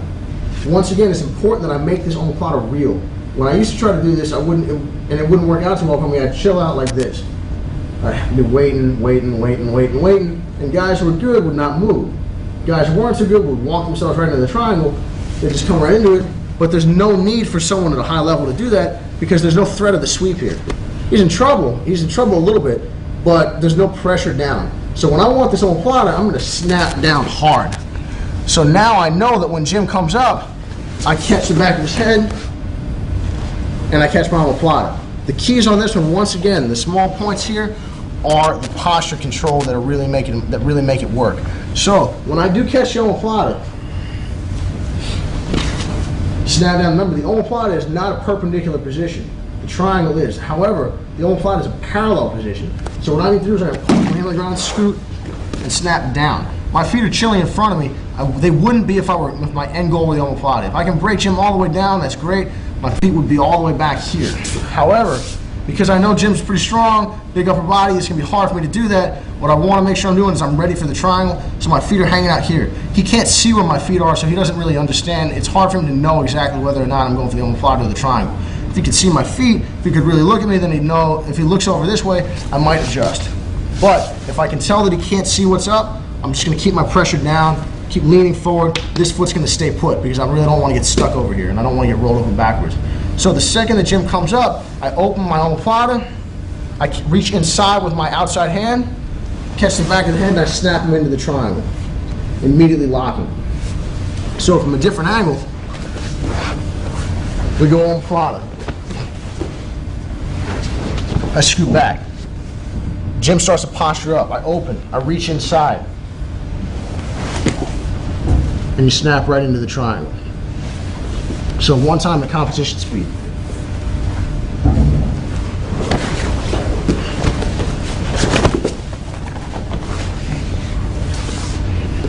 And that's your basic omoplata to triangle transition, and we're going to be building off of that later. All right, buddy. What we're going to be working on right now is going to be a variation of the Bravo grip that we've kind of gotten in the habit of calling the Puppet Master guard, because you get to kind of move people around like a marionette. If you're not familiar with the Bravo grip, it's going to be an open lapel grip that you're going to use on your opponent to set up a special variety of head and arm choke with the gi. And when we're in the close guard, it can be used in top or bottom of half guard, mount, close guard, side control, knee on belly, you name it. You can catch the submission. But from the close guard, it's going to afford us an interesting set of opportunities here, and the triangle is going to be one of them. So my first step here is I need to break my opponent's posture. That's pretty much your ability to use the triangle and use your closed guard effectively to submit your opponent is going to be almost 100% based on your ability to break your opponent's posture and keep him down. It's the same thing in MMA. There's no difference at all. If you can do this in jiu-jitsu, it's awesome.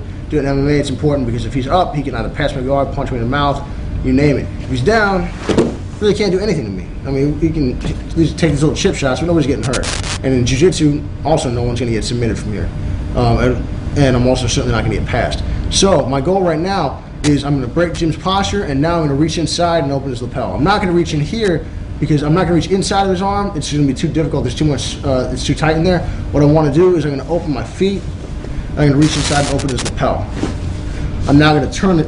I'm going to turn the sharp part of the lapel into his armpit, because I do want to set up the Bravo choke. Anytime we're doing the Bravo choke, we're going to open the lapel and rotate the top or the outside of the lapel into our opponent's armpit. It's going to add a little bit more bite to the choke, and a lot of times it's not always the difference between success and failure, but it can be. So make sure that you're going to do that if you have the opportunity.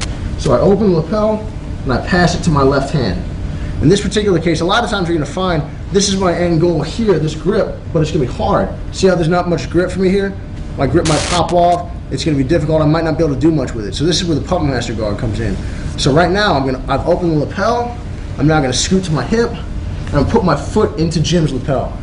This is one that you're going to be able to catch people sleeping with every now and then. This is not, I wouldn't say this is super high percentage, but it's going to be something that's going to help you out with the rest of the Puppet Master guard, and you can catch him sleeping. I'm going to kick up and go through to the triangle.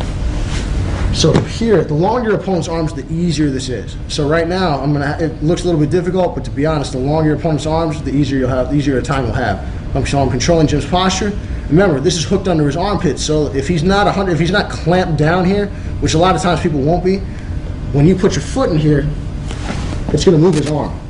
And this is all I need. Kicking through, working through, and we've got the triangle. This is going to be your first setup off of the Puppet Master guard. So, even if that doesn't work out for us, what have I just done by kicking through there is I've lengthened the lapel, I've pulled it all out, because pretty much I've used my leg, which is plenty strong enough to stretch out this lapel, and now I can get this grip right here. I'm going to lift my hips, catch this grip, and the Bravo is actually a position that I want over here. So right now my hips are off on the wrong side for the Bravo, but they're going to be off on the right side if I want to set up my own plugins and plenty of other submission opportunities. Just a quick preview, catching things over here, using the far side. You'll notice if you ever watch the Mundial, Andre Galvao uses this position a lot. All right, so once we catch our grip, we've made our initial setup off of the Puppet Master guard, we've broken our opponent's posture, and we're here.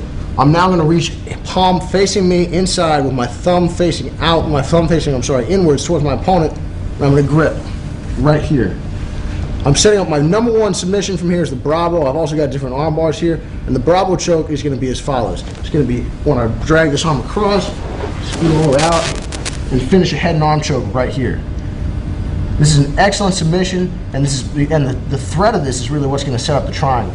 So if we come back for a second, we go through our entire progression, we break the posture, open lapel, Puppet Master guard, boom, catch the triangle. If the triangle doesn't work, if we're here, if we come back and Jim clamps his left arm in, and this is all I get, I've still got his lapel, I'm still in good shape. So now I lift my hips up, come through and catch. Jim wants to break my grip, because this is one of the most frustrating things that can happen to you inside of someone's closed guard, and that's to have your opponent get this grip right here. Because it's behind your head, it's a strong grip, it wraps up on your arm, it's not comfortable, and it really, really is threatening you with a lot of submissions. Jim's natural, way to break the grip might be with his left hand, but he knows he can't bring that hand with me, because if he brings that hand anywhere near me, watch what happens. He brings it across, I drag it across, and you submit. But if we come back, that leaves Jim with only one option, and that is what? To use this right hand to break my grip. And now that he brings his right hand in, notice right here, he's just created a pocket with his elbow, right here. And now all I'm going to do is I'm going to pull my foot out, I'm going to put my foot right into the crook of his elbow and kick. And then into the triangle. Because basically what he's done here, if we stop for a second, is he's locked down. He can't posture up. He's going to have a very, very difficult time of moving around much. His left hand is completely immobile. Anytime that hand comes across, boom, you drag it, you Bravo, game over. But when you're here and he's frustrated and the grip is here, he's got one chance. He can't bring this left arm over. He's going to have to bring his right, and it's going to crunch up. You have a free foot. He can't pass your guard to that side. So now what we're going to be doing is we're going to be placing our heel into the crook of his elbow. And now once we're here, once again, because he's not in a strong sort of position, he's all hunched over, you're going to take that foot and extend it. You're basically doing a one-legged leg press against his arm. Your leg is plenty strong enough to break any grip he has on your gi, extend his leg as far as it can go, and kick through for the triangle. So one more time.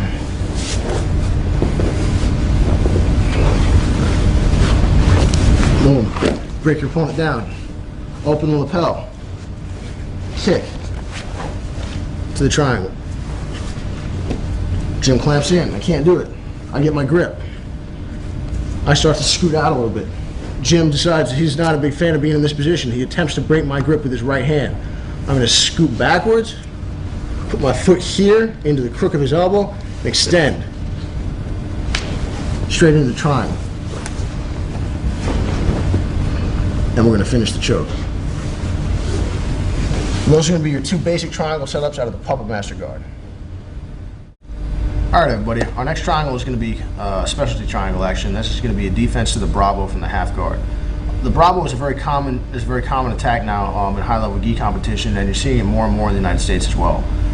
Basically, it's going to be a head and arm choke that you're going to be using the lapel for, and it's going to be, here at Team Little Irvin, it's one of our cornerstone attacks on the top of the half guard, as well as the closed guard and a number of other positions, and it works extremely well. Anyone who's watched Mike Fowler compete over the years has seen the Bravo a whole stack of times. Also Shaolin, a lot of top-level gi guys from a couple years back are very, very, very, very common, very, very good with this choke, and this defense is probably going to help you guys out a lot because it's very uncommon, and I don't think I've ever seen it before. So, if Jim is on top of my half guard, He's going to open my lapel, feet all the way underneath,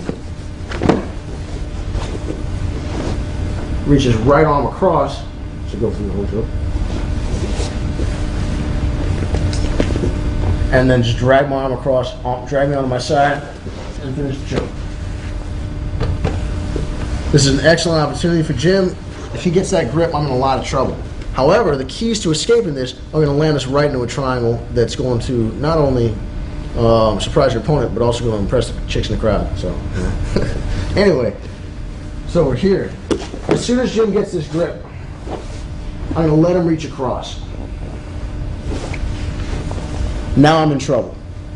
What I need to do here is I'm going to control Jim's tricep. I'm going to grab his gi and I'm going to control his tricep here. Ideally, you'd like to grab the gi, but there's no reason for you not to do it.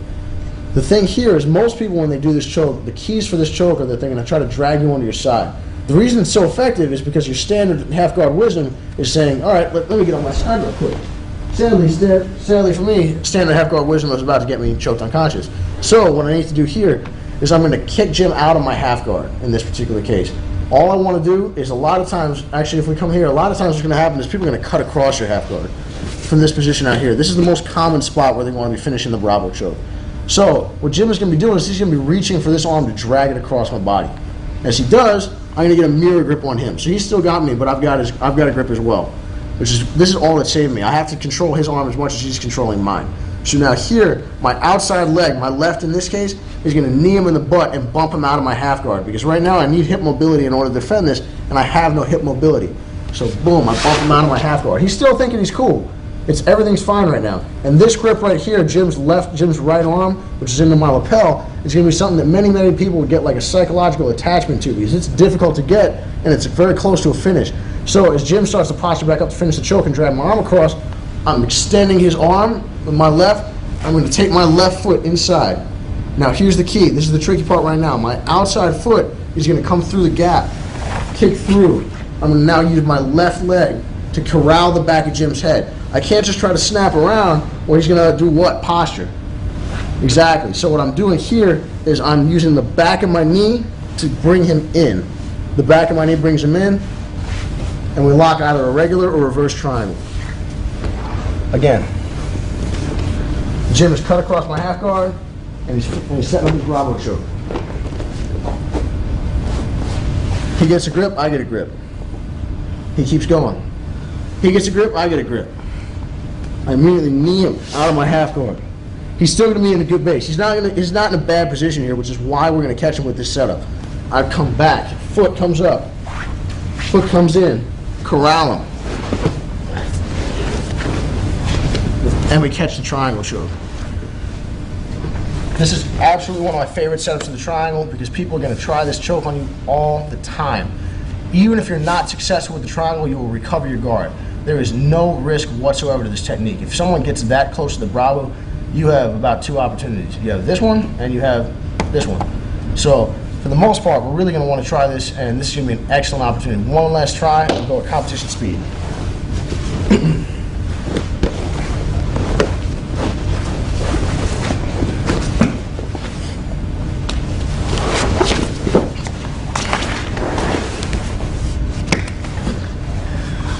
And that's the Bravo defense triangle from the bottom of half guard. From this particular position, we're going to have a lot of different triangle setups, but the key on this one is that we're going to have, it's very grip specific. You need to make sure that you're in proper grip and proper positioning. You want to be setting up these triangles successfully. Our first one is going to be a half guard triangle that is, once again, if you ever watch Mike Fowler compete, one of his staple techniques. A lot of guys are excellent with this. Mario Hayes, who's currently trained for Gracie Baja, is phenomenally good with this half guard triangle, and just want to go over a couple details that I think are going to help you guys out.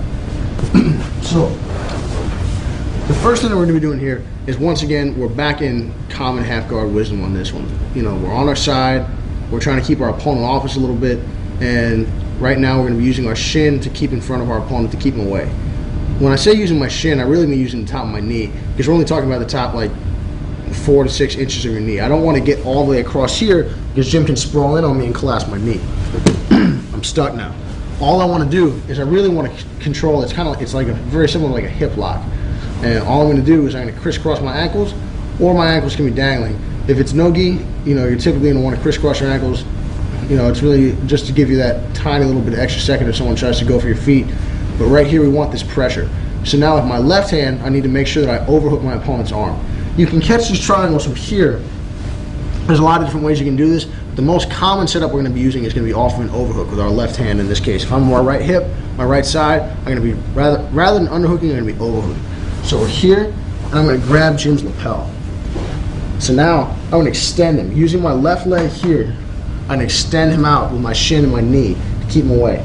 With my right hand, I'm coming inside on the wrist, kicking all the way through to the triangle.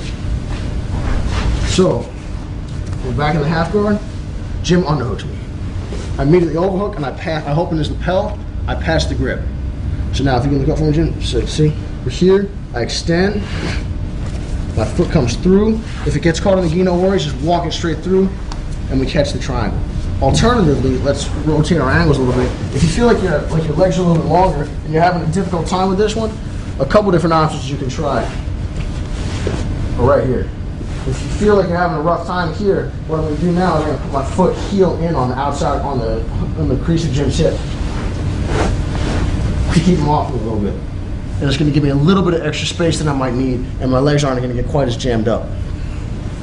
A quick variation on this one is going to be reaching through and grabbing the opponent's sleeve, and this is going to be more of a tap-through triangle than a tap-through triangle than a kick-through.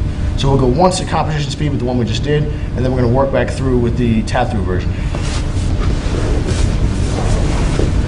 We're here and Jim underhooks me.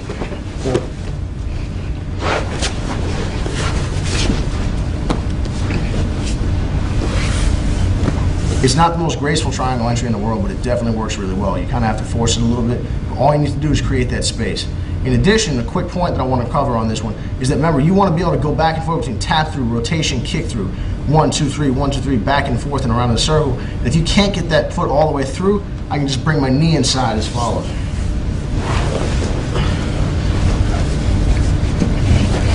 Just get my knee inside, and I snap it all the way around to the triangle. You're going to want to be able to go back and forth to these three options as fluidly as possible, and that's going to help you out a little bit. So now moving on to our next, our sort of like a sub attack within this one, and that's going to be reaching far, reaching across, and rather than grabbing our opponent's lapel, we're going to be grabbing our opponent's cross sleeve. You're going to use this one a lot when you're dealing with a more savvy opponent who's going to be controlling your knees, trying to prevent you from getting all the way through and kicking your leg out. So when we're here, I'm overhooking, I'm going to reach through, and I'm going to grab Jim's sleeve. So now when we're here, I'm just coming right over his arm and taking my legs all the way around to the triangle. So one more time. Imagine we're here, and Jim Kelly is, like a lot of times, he's going to be grabbing my knee with his hand here, trying to prevent me from doing anything. I'm going to break his grip and pass it right here. So if you can posture so they can see, please. Passing it right through, taking my leg around, catching the triangle, locking the triangle.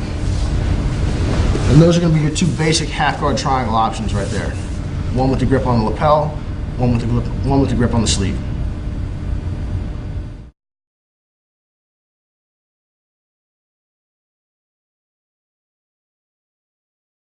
Our next set of triangle attacks is going to come from the side.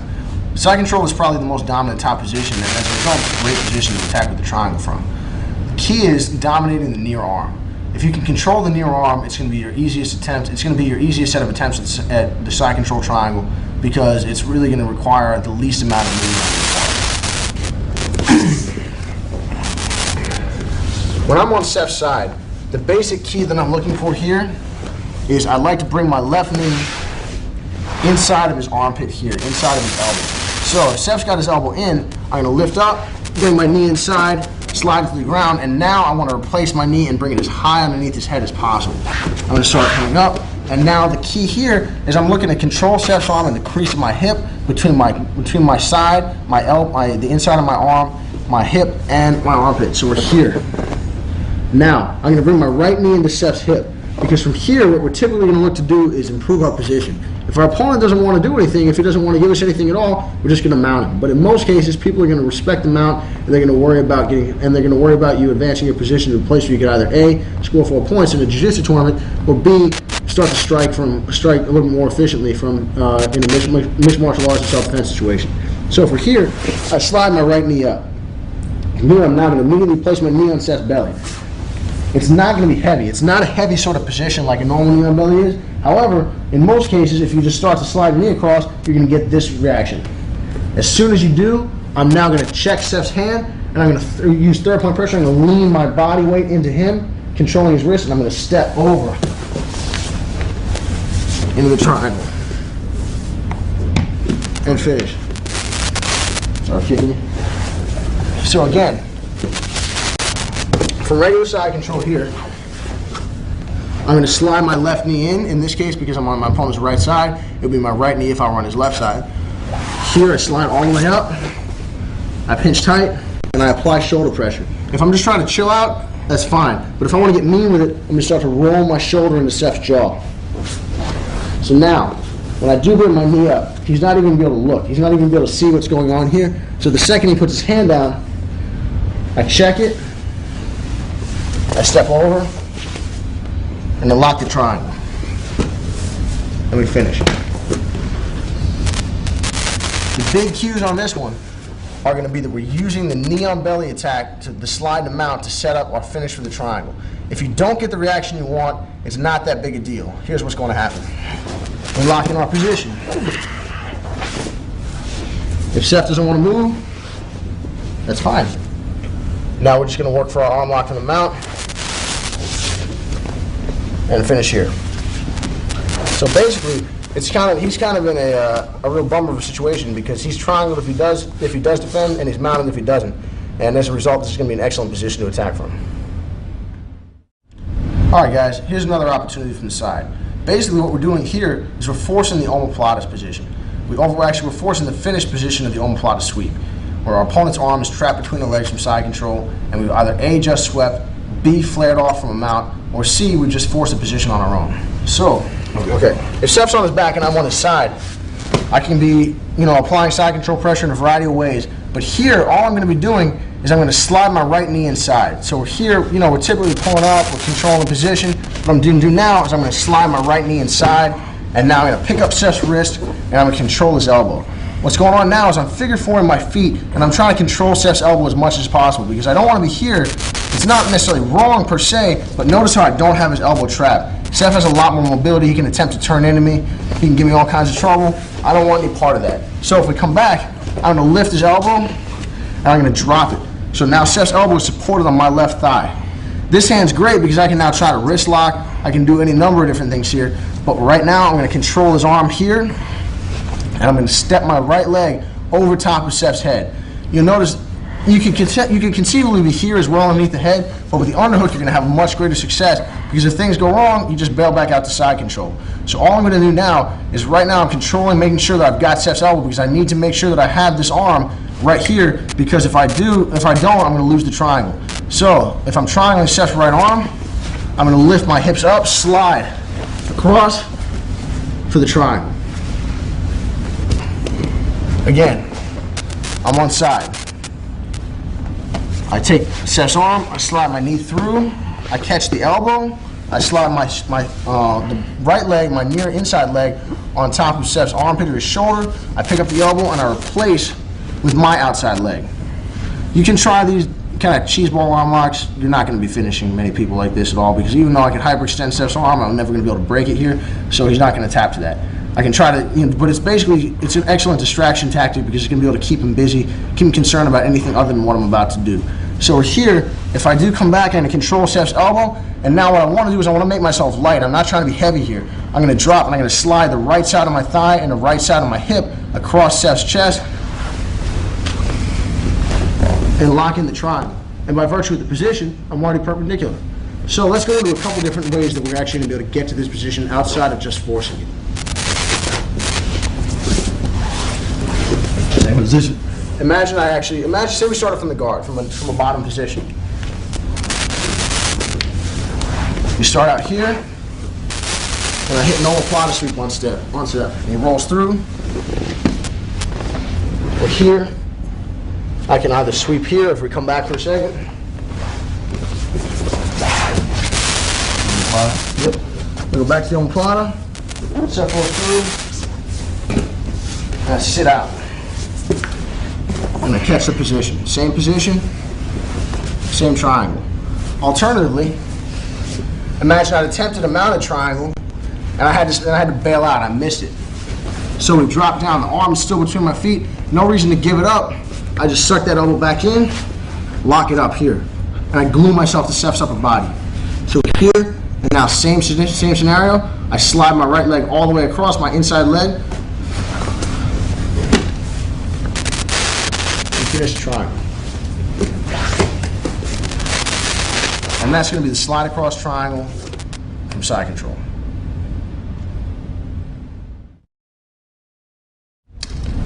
All right, everybody, our next triangle setups are going to come from the inverted guard or the upside down guard. This is a position that you don't really see played too often, but I really feel that it's underrated, and the guys who play it well really have a lot of success in competition. The people who really came up with this position and popularized it were Roberto Holeta and Pejapano from Gracie Barra, who was Holeta's student. And even though Holeta used it largely as a sweeping position rather than a finishing position, Pejapano used it a lot for triangles, arm locks, and omoplatas. And he was doing it mostly with the gi. However, I've had a lot of success with it in no-gi tournaments as well. And if your timing is proper and your grips are proper, you're going to have a lot of success as well. The basic concept of the inverted guard is that you're going to be very, very exceedingly difficult to pass because your hips are far from your opponent. A normal guard, we're here, the second that you get past my legs, you've passed my guard. Or you've at least forced me to turtle out. However, with the inverted guard, because your hips are floating up in the air as opposed to stationary on the ground, located on the ground, there's no friction on your hips. You can be all over the place. It's a very, very difficult position to gauge. And as a result, your triangle opportunities and other submission opportunities are going to be pretty numerous. So let's get started. Our first triangle here, all I'm going to control here, my basic grip from this position is I'm going to be checking my opponent's knee, and I'm going to be controlling his wrist here. My foot's going to be on the bicep, and my other knee and my other shin is going to be in between my opponent and me. I need to be constantly aware of leg locks, even though they're very difficult to jump into. The most prominent one is going to be the knee bar. Because we're definitely concerned about knee bars and different leg locks, we need to be careful, and we need to be popping our opponent's grips off. No gi is not that much different from the gi. Someone grabs you, rip their hand off you. You don't need them grabbing you. So basically right here, all we're going to be doing is we're going to have one control leg and one live leg. That live leg is what's going to make everything work here. Before we get into some more advanced setups, our basic ones are going to be grip based. So over here, we're checking the knee. This is my live leg right here. I can push, check, check. But all I'm going to do now is I'm going to coil my body and I'm going to kick my live leg. If we rotate real quick, let's rotate here. I'm going to kick my live leg straight through my opponent's armpit. So if on the far side, if my right leg is my live leg, as it is in this case, it's going to kick directly between the space between Steph's right arm and his body. So here, I kick through, and now I'm going to rotate. But it's important. I don't have the gi. I don't have the good fortune of being able to pull down on his sleeve, pull down his collar. So I have to make sure I'm using my legs to properly break his posture. This is good, but in the transition here, people go. So what we need to make sure we're doing is as we spin, the back of our knee is everything. The back of your leg is what's going to corral the back of his head and control his posture. This is going to be huge for no-gi in many, many, many of your triangles. So we're here. I'm pushing, I kick through. And I'm using the back of my left knee to break Seth's posture. I'm going to catch, control, spin, and finish. This one's great because if anyone ever tries to pressure into you outside of your upside down guard, they're not going to pass you. In fact, they're probably going to be submitted in pretty short order. Pressure is not the way to defeat the upside down guard. But basically, it's going to be, for this particular setup, it's really a timing-based setup, and flexibility is not that important. It definitely helps, it's nice, but it's not super important. The biggest thing for flexibility in the inverted guard is going to be guard recovery and guard retention. But basically here, all we're going to be doing is we're going to be checking our opponent, using our foot, our live leg. Another American who's excellent with doing this was Nick Diaz from Cesar Gracie's, and he would always check, check, check, and push people away, giving them a lot of trouble. So again, I'm controlling here. This is my live leg. I'll push Seth. I'll push him, push him, push him, and snap him right into the inverted triangle. One last time. If I'm pushing him and he starts to pressure into me, that's my time. Because as I let him go, he comes down. Immediately my hands go to the back of his head. I rotate, lock my triangle, and finish. And this is going to be your basic setup from the inverted guard. No gi. Alright guys, our next setup from the inverted guard is going to be a little bit more advanced. Not advanced because it's impossibly difficult from a technical perspective, but advanced because it's going to take a little bit of flexibility and your timing is just going to have to be better. The bonuses of this one are definitely going to outweigh the drawbacks. Because the big thing here is that because there's a very, very minimal amount of body contact between you and your opponent because you're coiling your legs, he's not going to be able to tell exactly where you're at. If he can't tell where you're at, he can't tell how close he has to be or how far he has to be to triangle, or for you to triangle him rather. So people are going to hang out, they're going to think they're all right, they're going to think, oh man, I'm too far for this guy to get me, and bam, they're in it. So all we're going to be doing here is there's going to be no body contact whatsoever outside of our hands. There's going to be no contact with your feet. And remember, your feet are a lot longer than your hands, but the only thing that they're feeling is your arms. They can see your arms, they can see the reach of your arms. They feel like they feel that that's, for whatever reason, a lot of times they feel safe because they're at arm's reach, they're at arm's length, and they're far enough, and they see you stretching a little bit. However, because your legs are obviously much longer than your arms, you're still going to have them within range. So, when I attempt triangle Seth, all I'm going to do is I'm going to check, same grip here, controlling, just chilling. My feet are going to be back. There's no contact whatsoever. He can be back, he can be sitting back, he can be doing whatever he wants. But all I'm going to do is I'm going to coil, I'm bringing my legs to me, and I'm going to snap. My feet are going to crisscross. My right foot, in this case, because I'm gripping underneath Seth's arm, I'm gripping Seth's right arm with my left hand, my right foot is going to fire straight through. It's got to be a shot. Really, your knees are going to be hitting the guy pretty hard. So when we're here, my foot is going to take a straight shot underneath his armpit, and I'm going to rotate 180 degrees to face him. But we're here, back and forth. I might push him a little bit, but I'm never going to extend my legs all the way. I don't want to let him know where he's at. Also, that's another good point right there. If I extend my legs all the way, I risk knee bars and different things like that. Even though it's extremely difficult to leg lock someone from upside down guard because their hips are pretty fluid, it's definitely a danger. In a position like that, could definitely arise.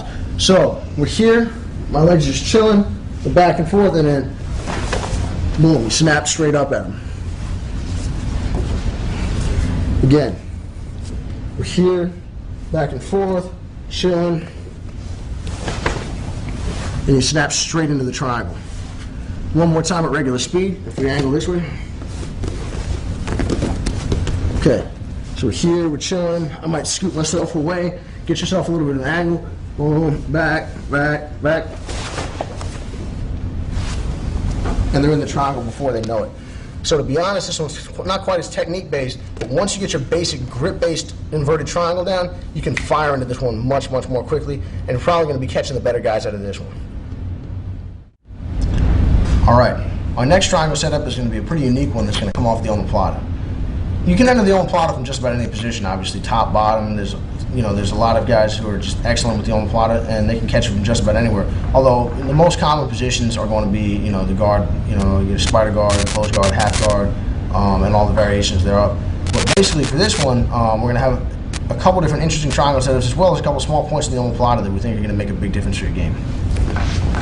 In this particular case, we're going to catch the omoplata from the close guard. So however we get there, we catch the omoplata. As it's very, very common that your opponent's going to start trying to posture up. So from here, it's giving me some trouble. I'm going to take my outside foot, crisscross my top. I'm going to crisscross my inside foot over top of my outside. And it seems like I should be pushing here, but if I push, Seth's going to do what? Just get up and take his arm right out. So I don't want to push anywhere. What I want to be doing is I'm going to come here, I'm going to base my feet on his head, and I'm going to rotate my knees towards the ground.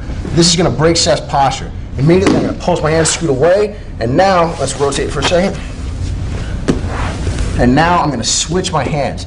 My left hand, which is typically across the hip, is going to be replaced by my right, and I'm going to post out, and now I'm going to scoot my hips away from my opponent, which is going to drag Seth to his side. From here, immediately I've got plenty of different options. It seems like I can try to go for the arm. I mean, I could potentially get a wrist lock here, but right now, for this particular case, I'm going to step my left foot to replace my right hand, my left hand, directly underneath Seth's armpit. So I'm going to step here, and I'm going to catch, cruise grip on the opposite arm. Now from here, all I'm going to do is I'm just going to pull Seth towards me and catch the triangle. In this particular case, you'll obviously notice there's really no choke here, but this is a great position to finish. So all I'm going to do is I'm going to start pulling on the arm, and Seth's going to tap. But in most cases, you know, a tough opponent's not going to tap. When you're drilling, you might. But what are you going to have happen? What can Seth do to correct for this? Is he can come up into me, and all I'm going to do is adjust for the triangle. So let's go through that one more time. Again, remember, when we go for this omoplata, we're locking on our feet, we're going to lock it on, and I'm going to switch, and I'm going to place my outside foot against the neck, and I'm going to reinforce it with my inside foot over top. And now we're going to bend the knees and knock our opponent down to the shoulder. Because remember, pushing on the neck would do nothing. It's just going to actually push him away from us, which isn't what we want. Remember, you're always trying to take your opponent, when you have the omoplata, to the direction that he or she has no base, and that's going to be directly to the near shoulder.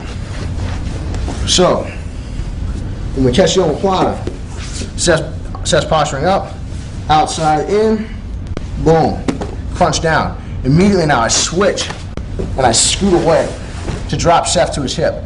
From here, this arm is just going to kind of get crunched up and out of the way. And now all I'm doing is I'm stepping my left foot over, catching, crucifix grip, and I'm going to pull Seth towards me. This arm is still stuck behind his back, so he's really not going to be able to protect himself in the triangle.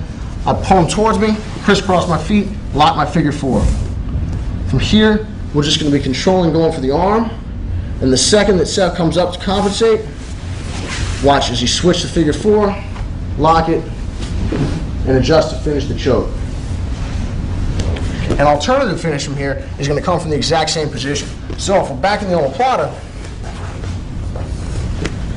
same scenario. Opponent's posturing.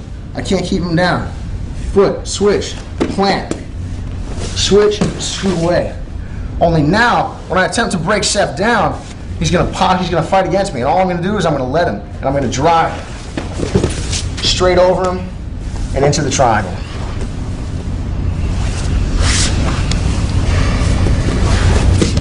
One more time.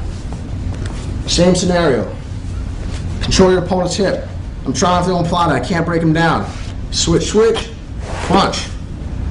I start to try to scoot away. I'm fighting. Seth, fight me back. I'm going to push with my right leg directly perpendicular to Seth. Boom. And I corral with my right knee, the top of my thigh, and we finish the triangle. Alternatively, we could stay on top, as you've seen demonstrated before, but in this particular case, we just came to the back to finish. And those are going to be two omoplata triangle variations that are going to be pretty unique, and I think are going to help you guys out a lot. All right, guys. Our next set of triangles are going to be flying attacks.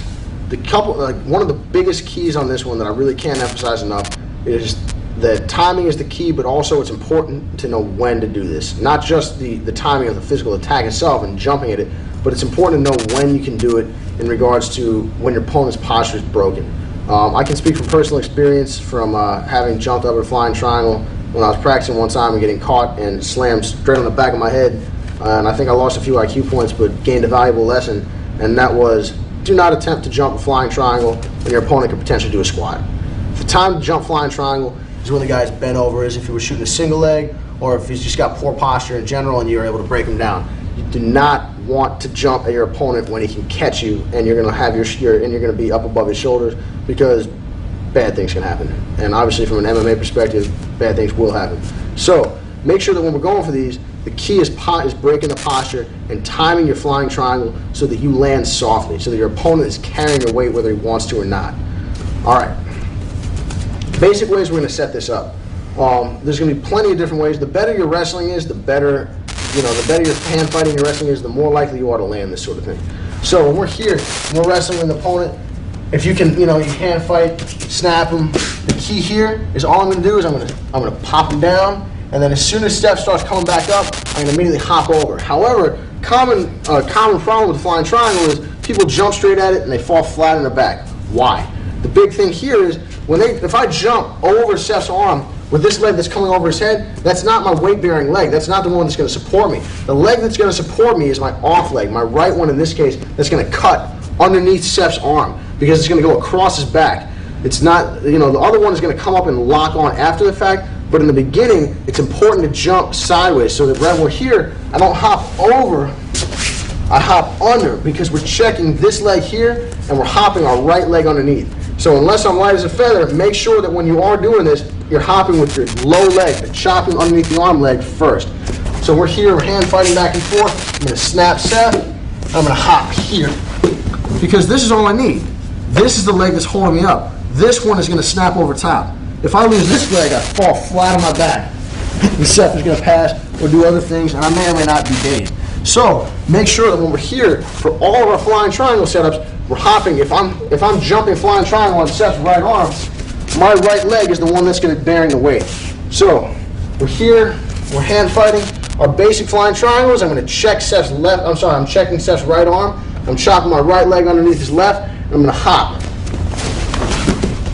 And this is all I'm really looking for.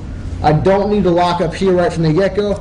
I'm just trying to lock around the shoulders. Because the second we hit the ground, we're going to adjust. So a basic flying triangle is going to look like this. We're controlling posture, we're snapping, moving. You can fake your arm drags, you can tap. We're going to push the right, we're going to push the opponent's arm in and hop straight over it. So one more time.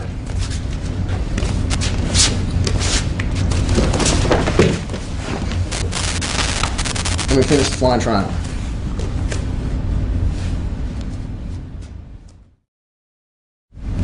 Alright guys, our next flying triangle is going to require a little bit of wrestling ability. So the first thing we're going to be doing here is we're going to be tying up with our opponent.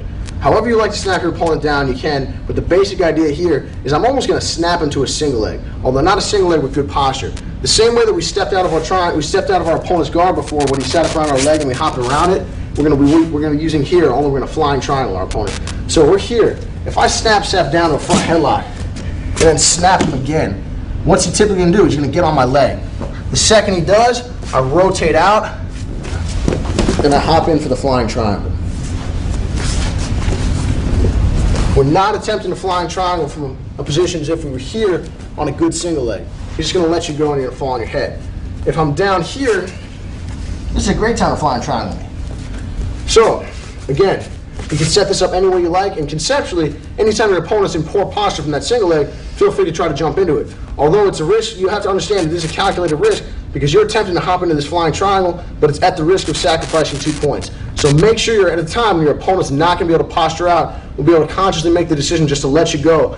Because you want it to be a situation where you're in dominant position so that even if he knows what's up, even if he understands what you're about to do to him, he's going to have a very difficult time stopping you. So again, we're here, we're wrestling, boom. Get my front headlock, I snap down, hop, straight into the flying triangle. Alternatively, if we catch this front headlock and we get a guillotine, I can just hop straight over Seth's arm here. So this one, if we're here, I can catch this guillotine and hop straight over the arm. And notice how we're clasping hands here. When I get this guillotine, it's not a normal guillotine where I'm really trying to finish it. But I also don't want to have a situation where I'm getting ducked under here, because that's not going to get me anything but suplex on the back of my head. So what we want to do here is, if you do catch this snap down, feel free to come around and go for this guillotine. The second your opponent checks in on it, we catch his grip here. And now I'm going to hop straight over,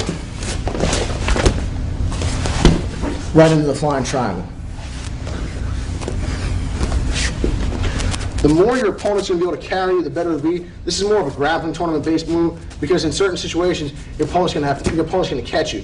Right now, because I don't want to plant Seth on his face and he's being kind enough to not drop me on the back of my head, we're going to go nice and easy, and we're going to kind of let him catch me.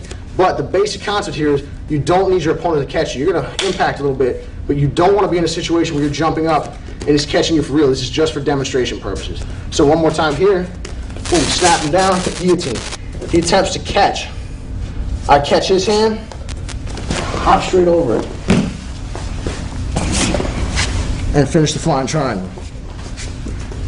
And that's going to be your basic flying triangle setup off of the single leg and off of the guillotine choke, the arm in guillotine choke.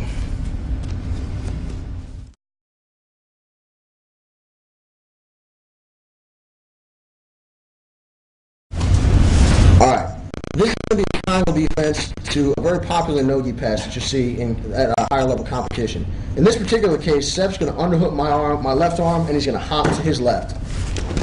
His goal here, if he continues to pass, is to step over, force my ankles open, down half guard, and pass my guard.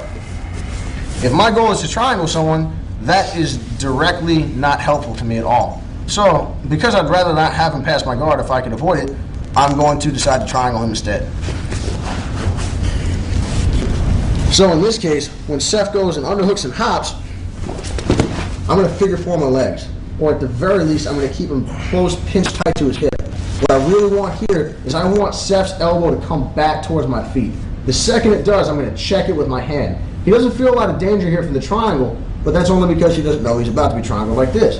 I'm going to hook my foot inside his elbow, and I'm going to curl my toes back towards me, because if my foot's down, Seth's elbow pops right back off. I'm going to hook, and I'm going to pull back. This leg, my right leg here, is going to jump over, and I'm going to control it with my left hand. Now, I'm really not too concerned with what goes on. We lock the triangle, adjust accordingly. If Seth stays here at this odd angle, we'll finish, but most people are going to come back to their knee. We control our opponent's posture, lock the triangle, attain a perpendicular angle. So, from this angle here, Seth's going to underhook to protect me from going his back. He's going to hop to his side. Now, as soon as he reaches back, I take my left foot. I'm checking with my right hand, and I'm taking my left foot and shooting it in between into the crook of his elbow. Now, I'm going to pull back here, and at this point, it really doesn't. As soon as you get this hook in here, for the most part, it doesn't matter if he knows what's up or not. It's over. You jump your foot over, curl, lock the triangle. From here, we're going to control posture, adjust further, perpendicular angle, and finish. The keys on this one are that I make sure that I have to stop. I cannot allow my opponent to uncross my feet early. If he does, he's going to give me some trouble. So I don't need to body lock him and just hold on for dear life, but I do need to make him work a little bit. If you go to the body lock, in most cases you're not going to get the reaction you need, because people are not going to attempt, a good opponent is not going to attempt to uncross your feet if they're body locked. There's no point, and he's actually more likely to pop his ribs than open your guard. So what we want to do here is make sure that you bait him a little bit, give him a little feeling that he can get out, but not enough that he's going to be successful. Second, reaches back there, check that arm, hook the foot, extend backwards, kick through, and that's all she wrote. And this is going to be the triangle defense to the hop to the side, no-gi pass. Alright guys, our next triangle setup is going to come from the closed guard, and it's going to be off a rubber guard setup. In this particular case, I'm going to be unable to get my opponent's hands to the ground. As a general rule, your ability in the closed guard, whether or not it's fighting, mixed martial arts, grappling, jiu-jitsu, is going to be directly proportional to your ability to break your opponent's posture and oftentimes to get his hands on the ground. Because you need to keep your opponent's hands, if you can get your opponent's hands on the ground, you can start to work your triangles, omoplatas, you can get inside control very easily. Of course, this all starts with breaking posture, but in the event that you're not going to be able to get your opponent's hands to the ground, this is going to be an excellent option. The key here is it looks very difficult. We're actually going to end up with a two-arm triangle that's going to land us with an arm lock, a number of other finishes as well, but the key on this one is that it narrows your opponent's chest profile. I'd like to get into a brief explanation of this before we do this, because if you notice, a normal adult's chest profile is going to be way too large to fit into the space between your knees for a triangle. However, if you can make your opponent crisscross their arms and narrow their chest, in many cases you are going to be able to lock this triangle and finish with either the choke or the arm lock. From here, I would typically start by attempting to break my opponent's posture and come down here. However, in this case, I'm not going to be fortunate enough to do that. If Seth has both of his hands on my chest, this might be all I can get. I reach up and I control. Now, if I can come inside, things are going great. What we're typically looking to do now is I'm going to take my left hand and I'm going to shoot through as if I'm going for a Bravo choke. I'm now going to grab the inside. I'm going to grab palm facing in on top of my ankle, and now this hand here is going to come over top as well. Why? In the beginning, a lot of times when you get this grip, because it's uncomfortable for your opponent, many times you're going to immediately start to explode up, posture, and I might lose the grip, because in the beginning, before you get comfortable with the grip, it feels a little bit unstable. So we're going to control here with both our hands. As soon as it takes a little bit of the juice out of it, all I'm going to do now is I'm going to take my right hand and I'm going to pummel inside and float my opponent's arm over my shoulder. I'd like to have my right arm outside of my opponent's left in this case, because it means that I can force his arm in. If I'm stuck in here, Seth's shoulders are still pretty wide. It's going to be very difficult. He's going to be able to defend. Now, it looks like we might be able to shoot a triangle here, but sadly, in most cases, we're going to lose this because Seth's going to be able to duck his head out towards his left and give us some trouble. We might get the omoplata, but a lot of times it's going to be difficult. So what we're going to go for instead is going to be the double arm triangle. So we come up, We lock our palm and grip, we get our second grip, and we control. From here, we've actually got a no-gi cross choke, which is not going to finish anything good. I want to put that out there right now. But at the same time, it's definitely going to be a distraction tool that's going to bring this arm closer to you. As soon as it does, I can start to use the back of my thigh to bring this in, and lock the two-arm triangle. From here, I'm either going to put this fist inside of Seph's neck and finish the choke, or alternatively, just finish the arm lock right here. Again, I break my opponent's posture. Immediately come up, grab my knee, grab my ankle, reach through. From here, I'm going to use the back of my knee, and in the event that I can't, I'm going to pummel inside, float my opponent's arm, and now I'm going to start scooting out toward my hip, towards my left hip, as if I were going to arm lock this arm. As soon as I do, I lock the two-arm triangle. You can notice the look on Seph's face is not very comfortable. And now here, fist in the neck, you can finish. You can finish here with the arm lock, or you step over to the regular arm lock and finish as well. And this is going to be the two-arm triangle setup off the Rubber Guard Bravo grip. This is going to be from the top of half guard. And this is going to be one of my personal favorites because it's pretty sneaky and it's going to work well against a lot of high-level half guard players. So basically, what's going to happen here is I'm going to allow myself to get floated, or ideally, we're not going to allow yourself to get floated at all. But your opponent's going to attempt to put you up from half guard. You're going to beat their underhook with yours, and that's going to set up your triangle. So if I'm on my opponent's half guard, and Seph comes underneath and puts me up, I immediately collect my base and I underhook. It doesn't really matter to me whether or not he's under my leg or not. I'm not too concerned. What's important is that I don't allow this to happen, because now I'm in a little bit of trouble. I need to start working and I need to start stepping around to avoid the sweep. However, if I beat this underhook, I can really start to work for the triangle. What I'm going to do now is I'm going to bring my my left knee in this case, as far underneath Seph's head as I possibly can, and I'm going to start to come parallel towards him.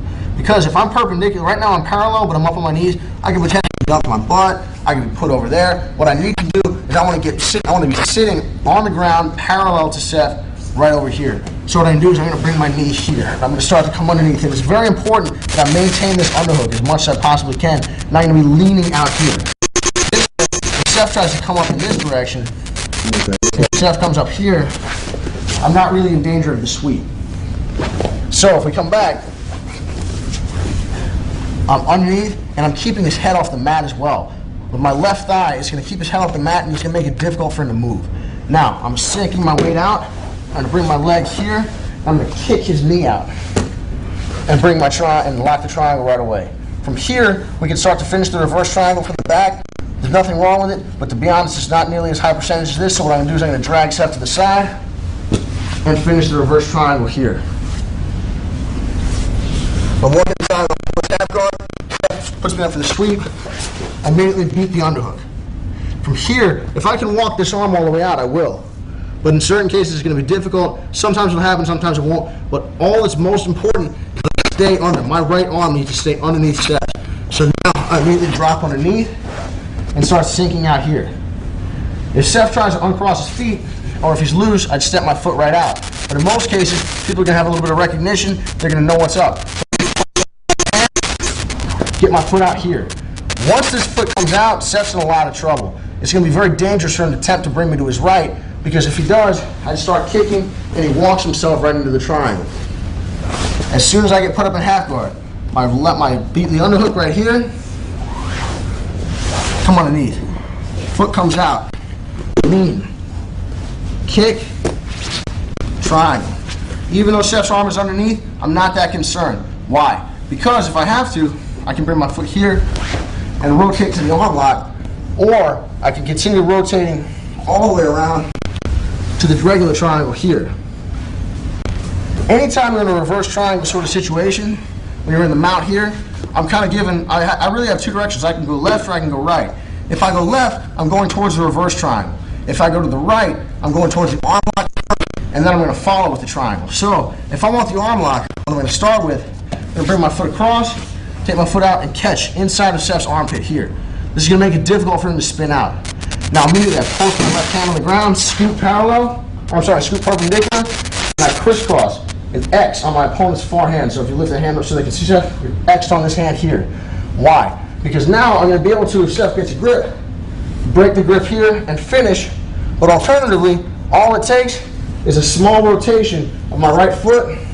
I reach up and grab the far hand, and we're locked into the regular triangle. So one last time at regular speed. Okay. Step underhooks. Come on, beat the underhook. Kick out. Finish the triangle. Alternatively, scoot. X. Arm lock. Rotate the foot. Lock the triangle. So, if there's no opponent here, here's what it looks like. I'm in half guard. I get floated. I jump up and collect my base. I beat the underhook. I'm going to slide to my hip and lean.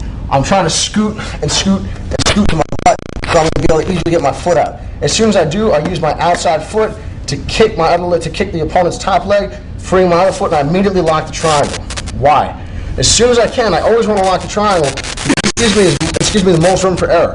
If I start trying to scoot all the way around to the regular triangle before I lock, there's just too much space for my opponent to get out. So I want to make my opponent, a lot of times he's going to determine what I do. Because as soon as you lock that reverse triangle, he knows he's in trouble, he knows his arm is in trouble, and as a result, a lot of times he's going to move and he's going to dump you into a triangle position by default. He's going to put you wherever you want to be, and you're just going to be able to finish from wherever you're at. However, if your opponent stays put, he just hangs tight, we can start sinking back to the regular reverse triangle, or alternatively, like we did before, we're going to control the arm, scoot to the arm lock, and then come all the way around 180 degrees for the regular triangle. And that's going to be your basic triangle attack from the top of half guard when your opponent attempts to sweep. Alright everybody, our next triangle is going to come out of the defense of the knee bar. In many cases, if you're a guard player, whether or not you're playing top or bottom, people are going to try to step on your legs and immediately come around in the knee bar to finish their heel hooks, toe holds, and straight ankle locks. As a result, we're often going to find ourselves coming up to defend in a figure forward position, protecting our feet. Imagine my opponent is attempting to hyperextend my right knee. I need to lock it in behind my left foot and protect. From here, we're offered a unique opportunity because a lot of times our opponent's going to be committing his hands one arm in and one arm out from the bottom when he attempts the knee bar.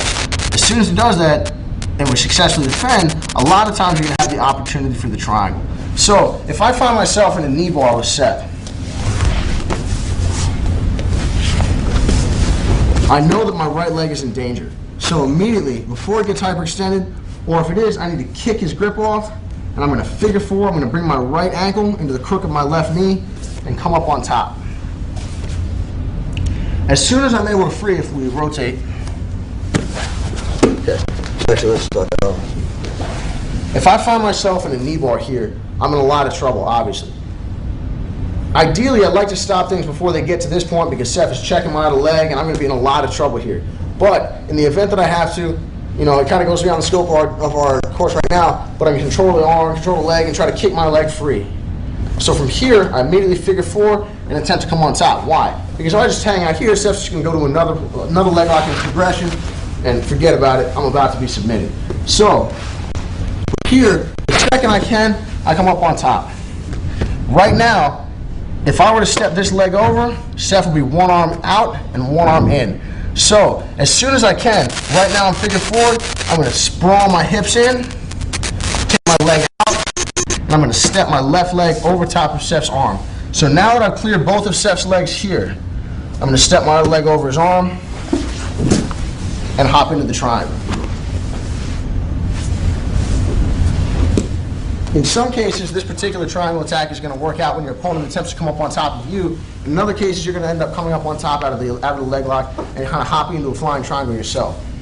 But ideally, once again, this is sort of worst case scenario. To be honest, you know, vast majority of the time we're here, Seth's going to finish this. So we'd like to stop things before they get here. But in the event that you can't, I don't want to just try to stick my foot out there because Seth's going to check it. The second he does, I grab his hand, kick his grip off, figure four, come on top. From here, I can overhook the arm here, or I can just kind of be hanging out. But the important thing is I drop my right hip into Seth, boom, clear on my foot. Now, as soon as I do, I have two options right here. I can either A, step my right knee behind Seth's legs, or B, I can just hop over. But I don't want to hang out here because Seth could easily re-roll, and I'm back in another leg lock. So, the second that I can, I'd like to be stepping that right foot right out of danger. So,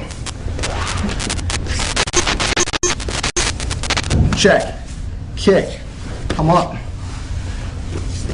hip down. immediately my right knee and my right foot are going to come out from in between Seph's legs. So for here, they come out, and I need to step behind Seph's bottom leg. Now, my left foot's going to step up. I'm going to control Seph's hand, and now my right knee is going to snap up in behind in the space between Seph's body and his arm. And we're going to go straight to the triangle. One last time.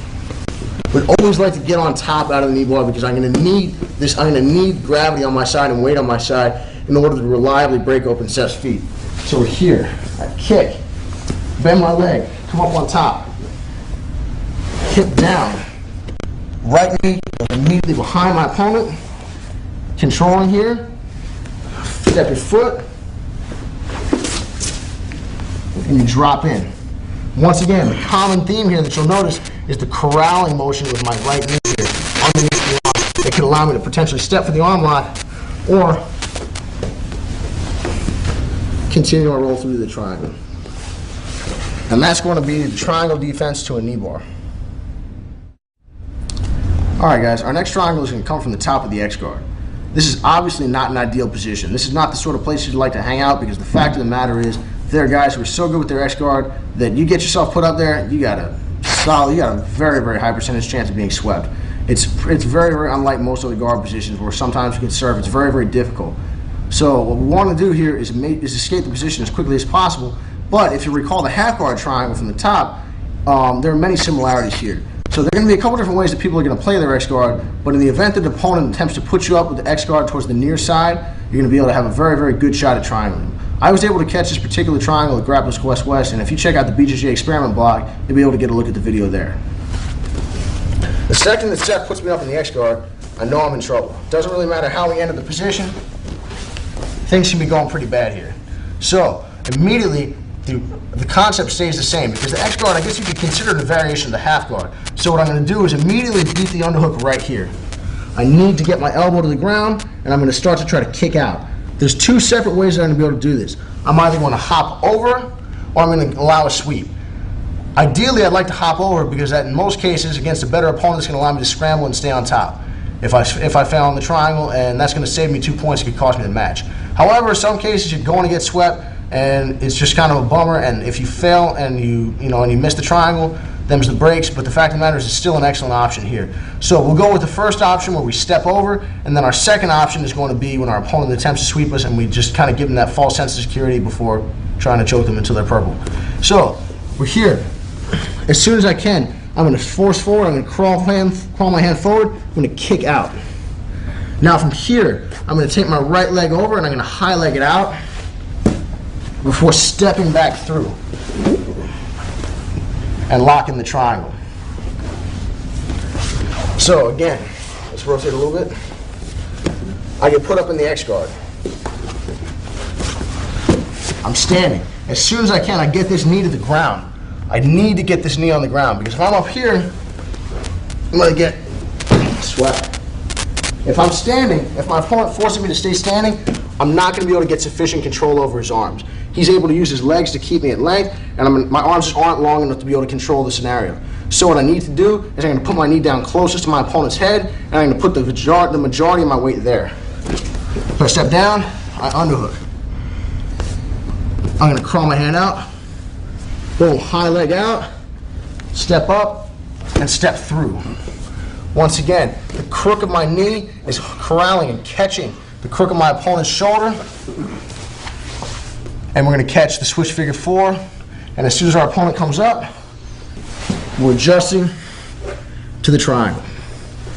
Alternatively, we're able to catch this with an overhook, which I was able to do against a brown belt in the no-gi division at Grappler's Quest in October. And this is going to be a simple step, a hop. Many times your opponent's going to attempt to sweep you, but a variation of the X guard involves both feet, both shins being in here. This is another excellent option for him. He's going to have a number of sweeps he can hit me with. But ideally, even though I like the underhook here, sometimes I'm going to start to slide back and catch the overhook. And the second I do, I'm going to catch, step over, switch to the triangle. Our final option here is going to be the false sweep. The false sweep, I think, is really the least of the three options. Not that it doesn't work nearly as well, just that if I mess it up or something goes wrong or if he properly defends it, I end up getting scored on, as opposed to in the other situations where I'm still on top and I might be able to scramble back to my feet. So, in this particular case, let's go back this way for a second. I hop up, I get the underhook. As soon as Steph starts to extend me, I'm going to let him go. And I'm going to kick straight through into the triangle. The downside of this is against an opponent. The better an opponent's X guard, the less likely he is to make this mistake, because he's going to be coming up with his knee inside, making it difficult for you to do. He's also going to be kind of gluing himself to you. If an opponent just kind of sweeps you and comes up, man, this is gold. But if they glue themselves to you, like if you watch the way Marcelo Garcia, sweeps people from the X guard, the way he puts them down and he is attached to their hips and attached to their leg, to be honest, the odds of you hitting this particular triangle, off the false sweep are very, very low. But one more time, just in case, if you've had an opponent who's really just trying to bully you over with the X guard, this is an excellent option. So one more time here. I get put up. Immediately, my weight comes to my knee, underhook. We also have kimuras and different things here, so you're going to have your opponent have to respect that as well, which is nice. So we're here. I lean forward. I'll let him sweep me a little bit. I kick hard. Catch my ankle, underhook, and finish the triangle. These are going to be your basic 3 X-guard triangle setups, and they all work extremely well, although I tend to focus on the first 2 because they're not going to get you scored on in the event that things go wrong. But again, the big keys to this one are beating that underhook as quickly as you possibly can and getting all your weight down on that base knee. Because if you're standing, or if your opponent is able to put you up with your far knee down, you're going to have a very, very difficult time defending.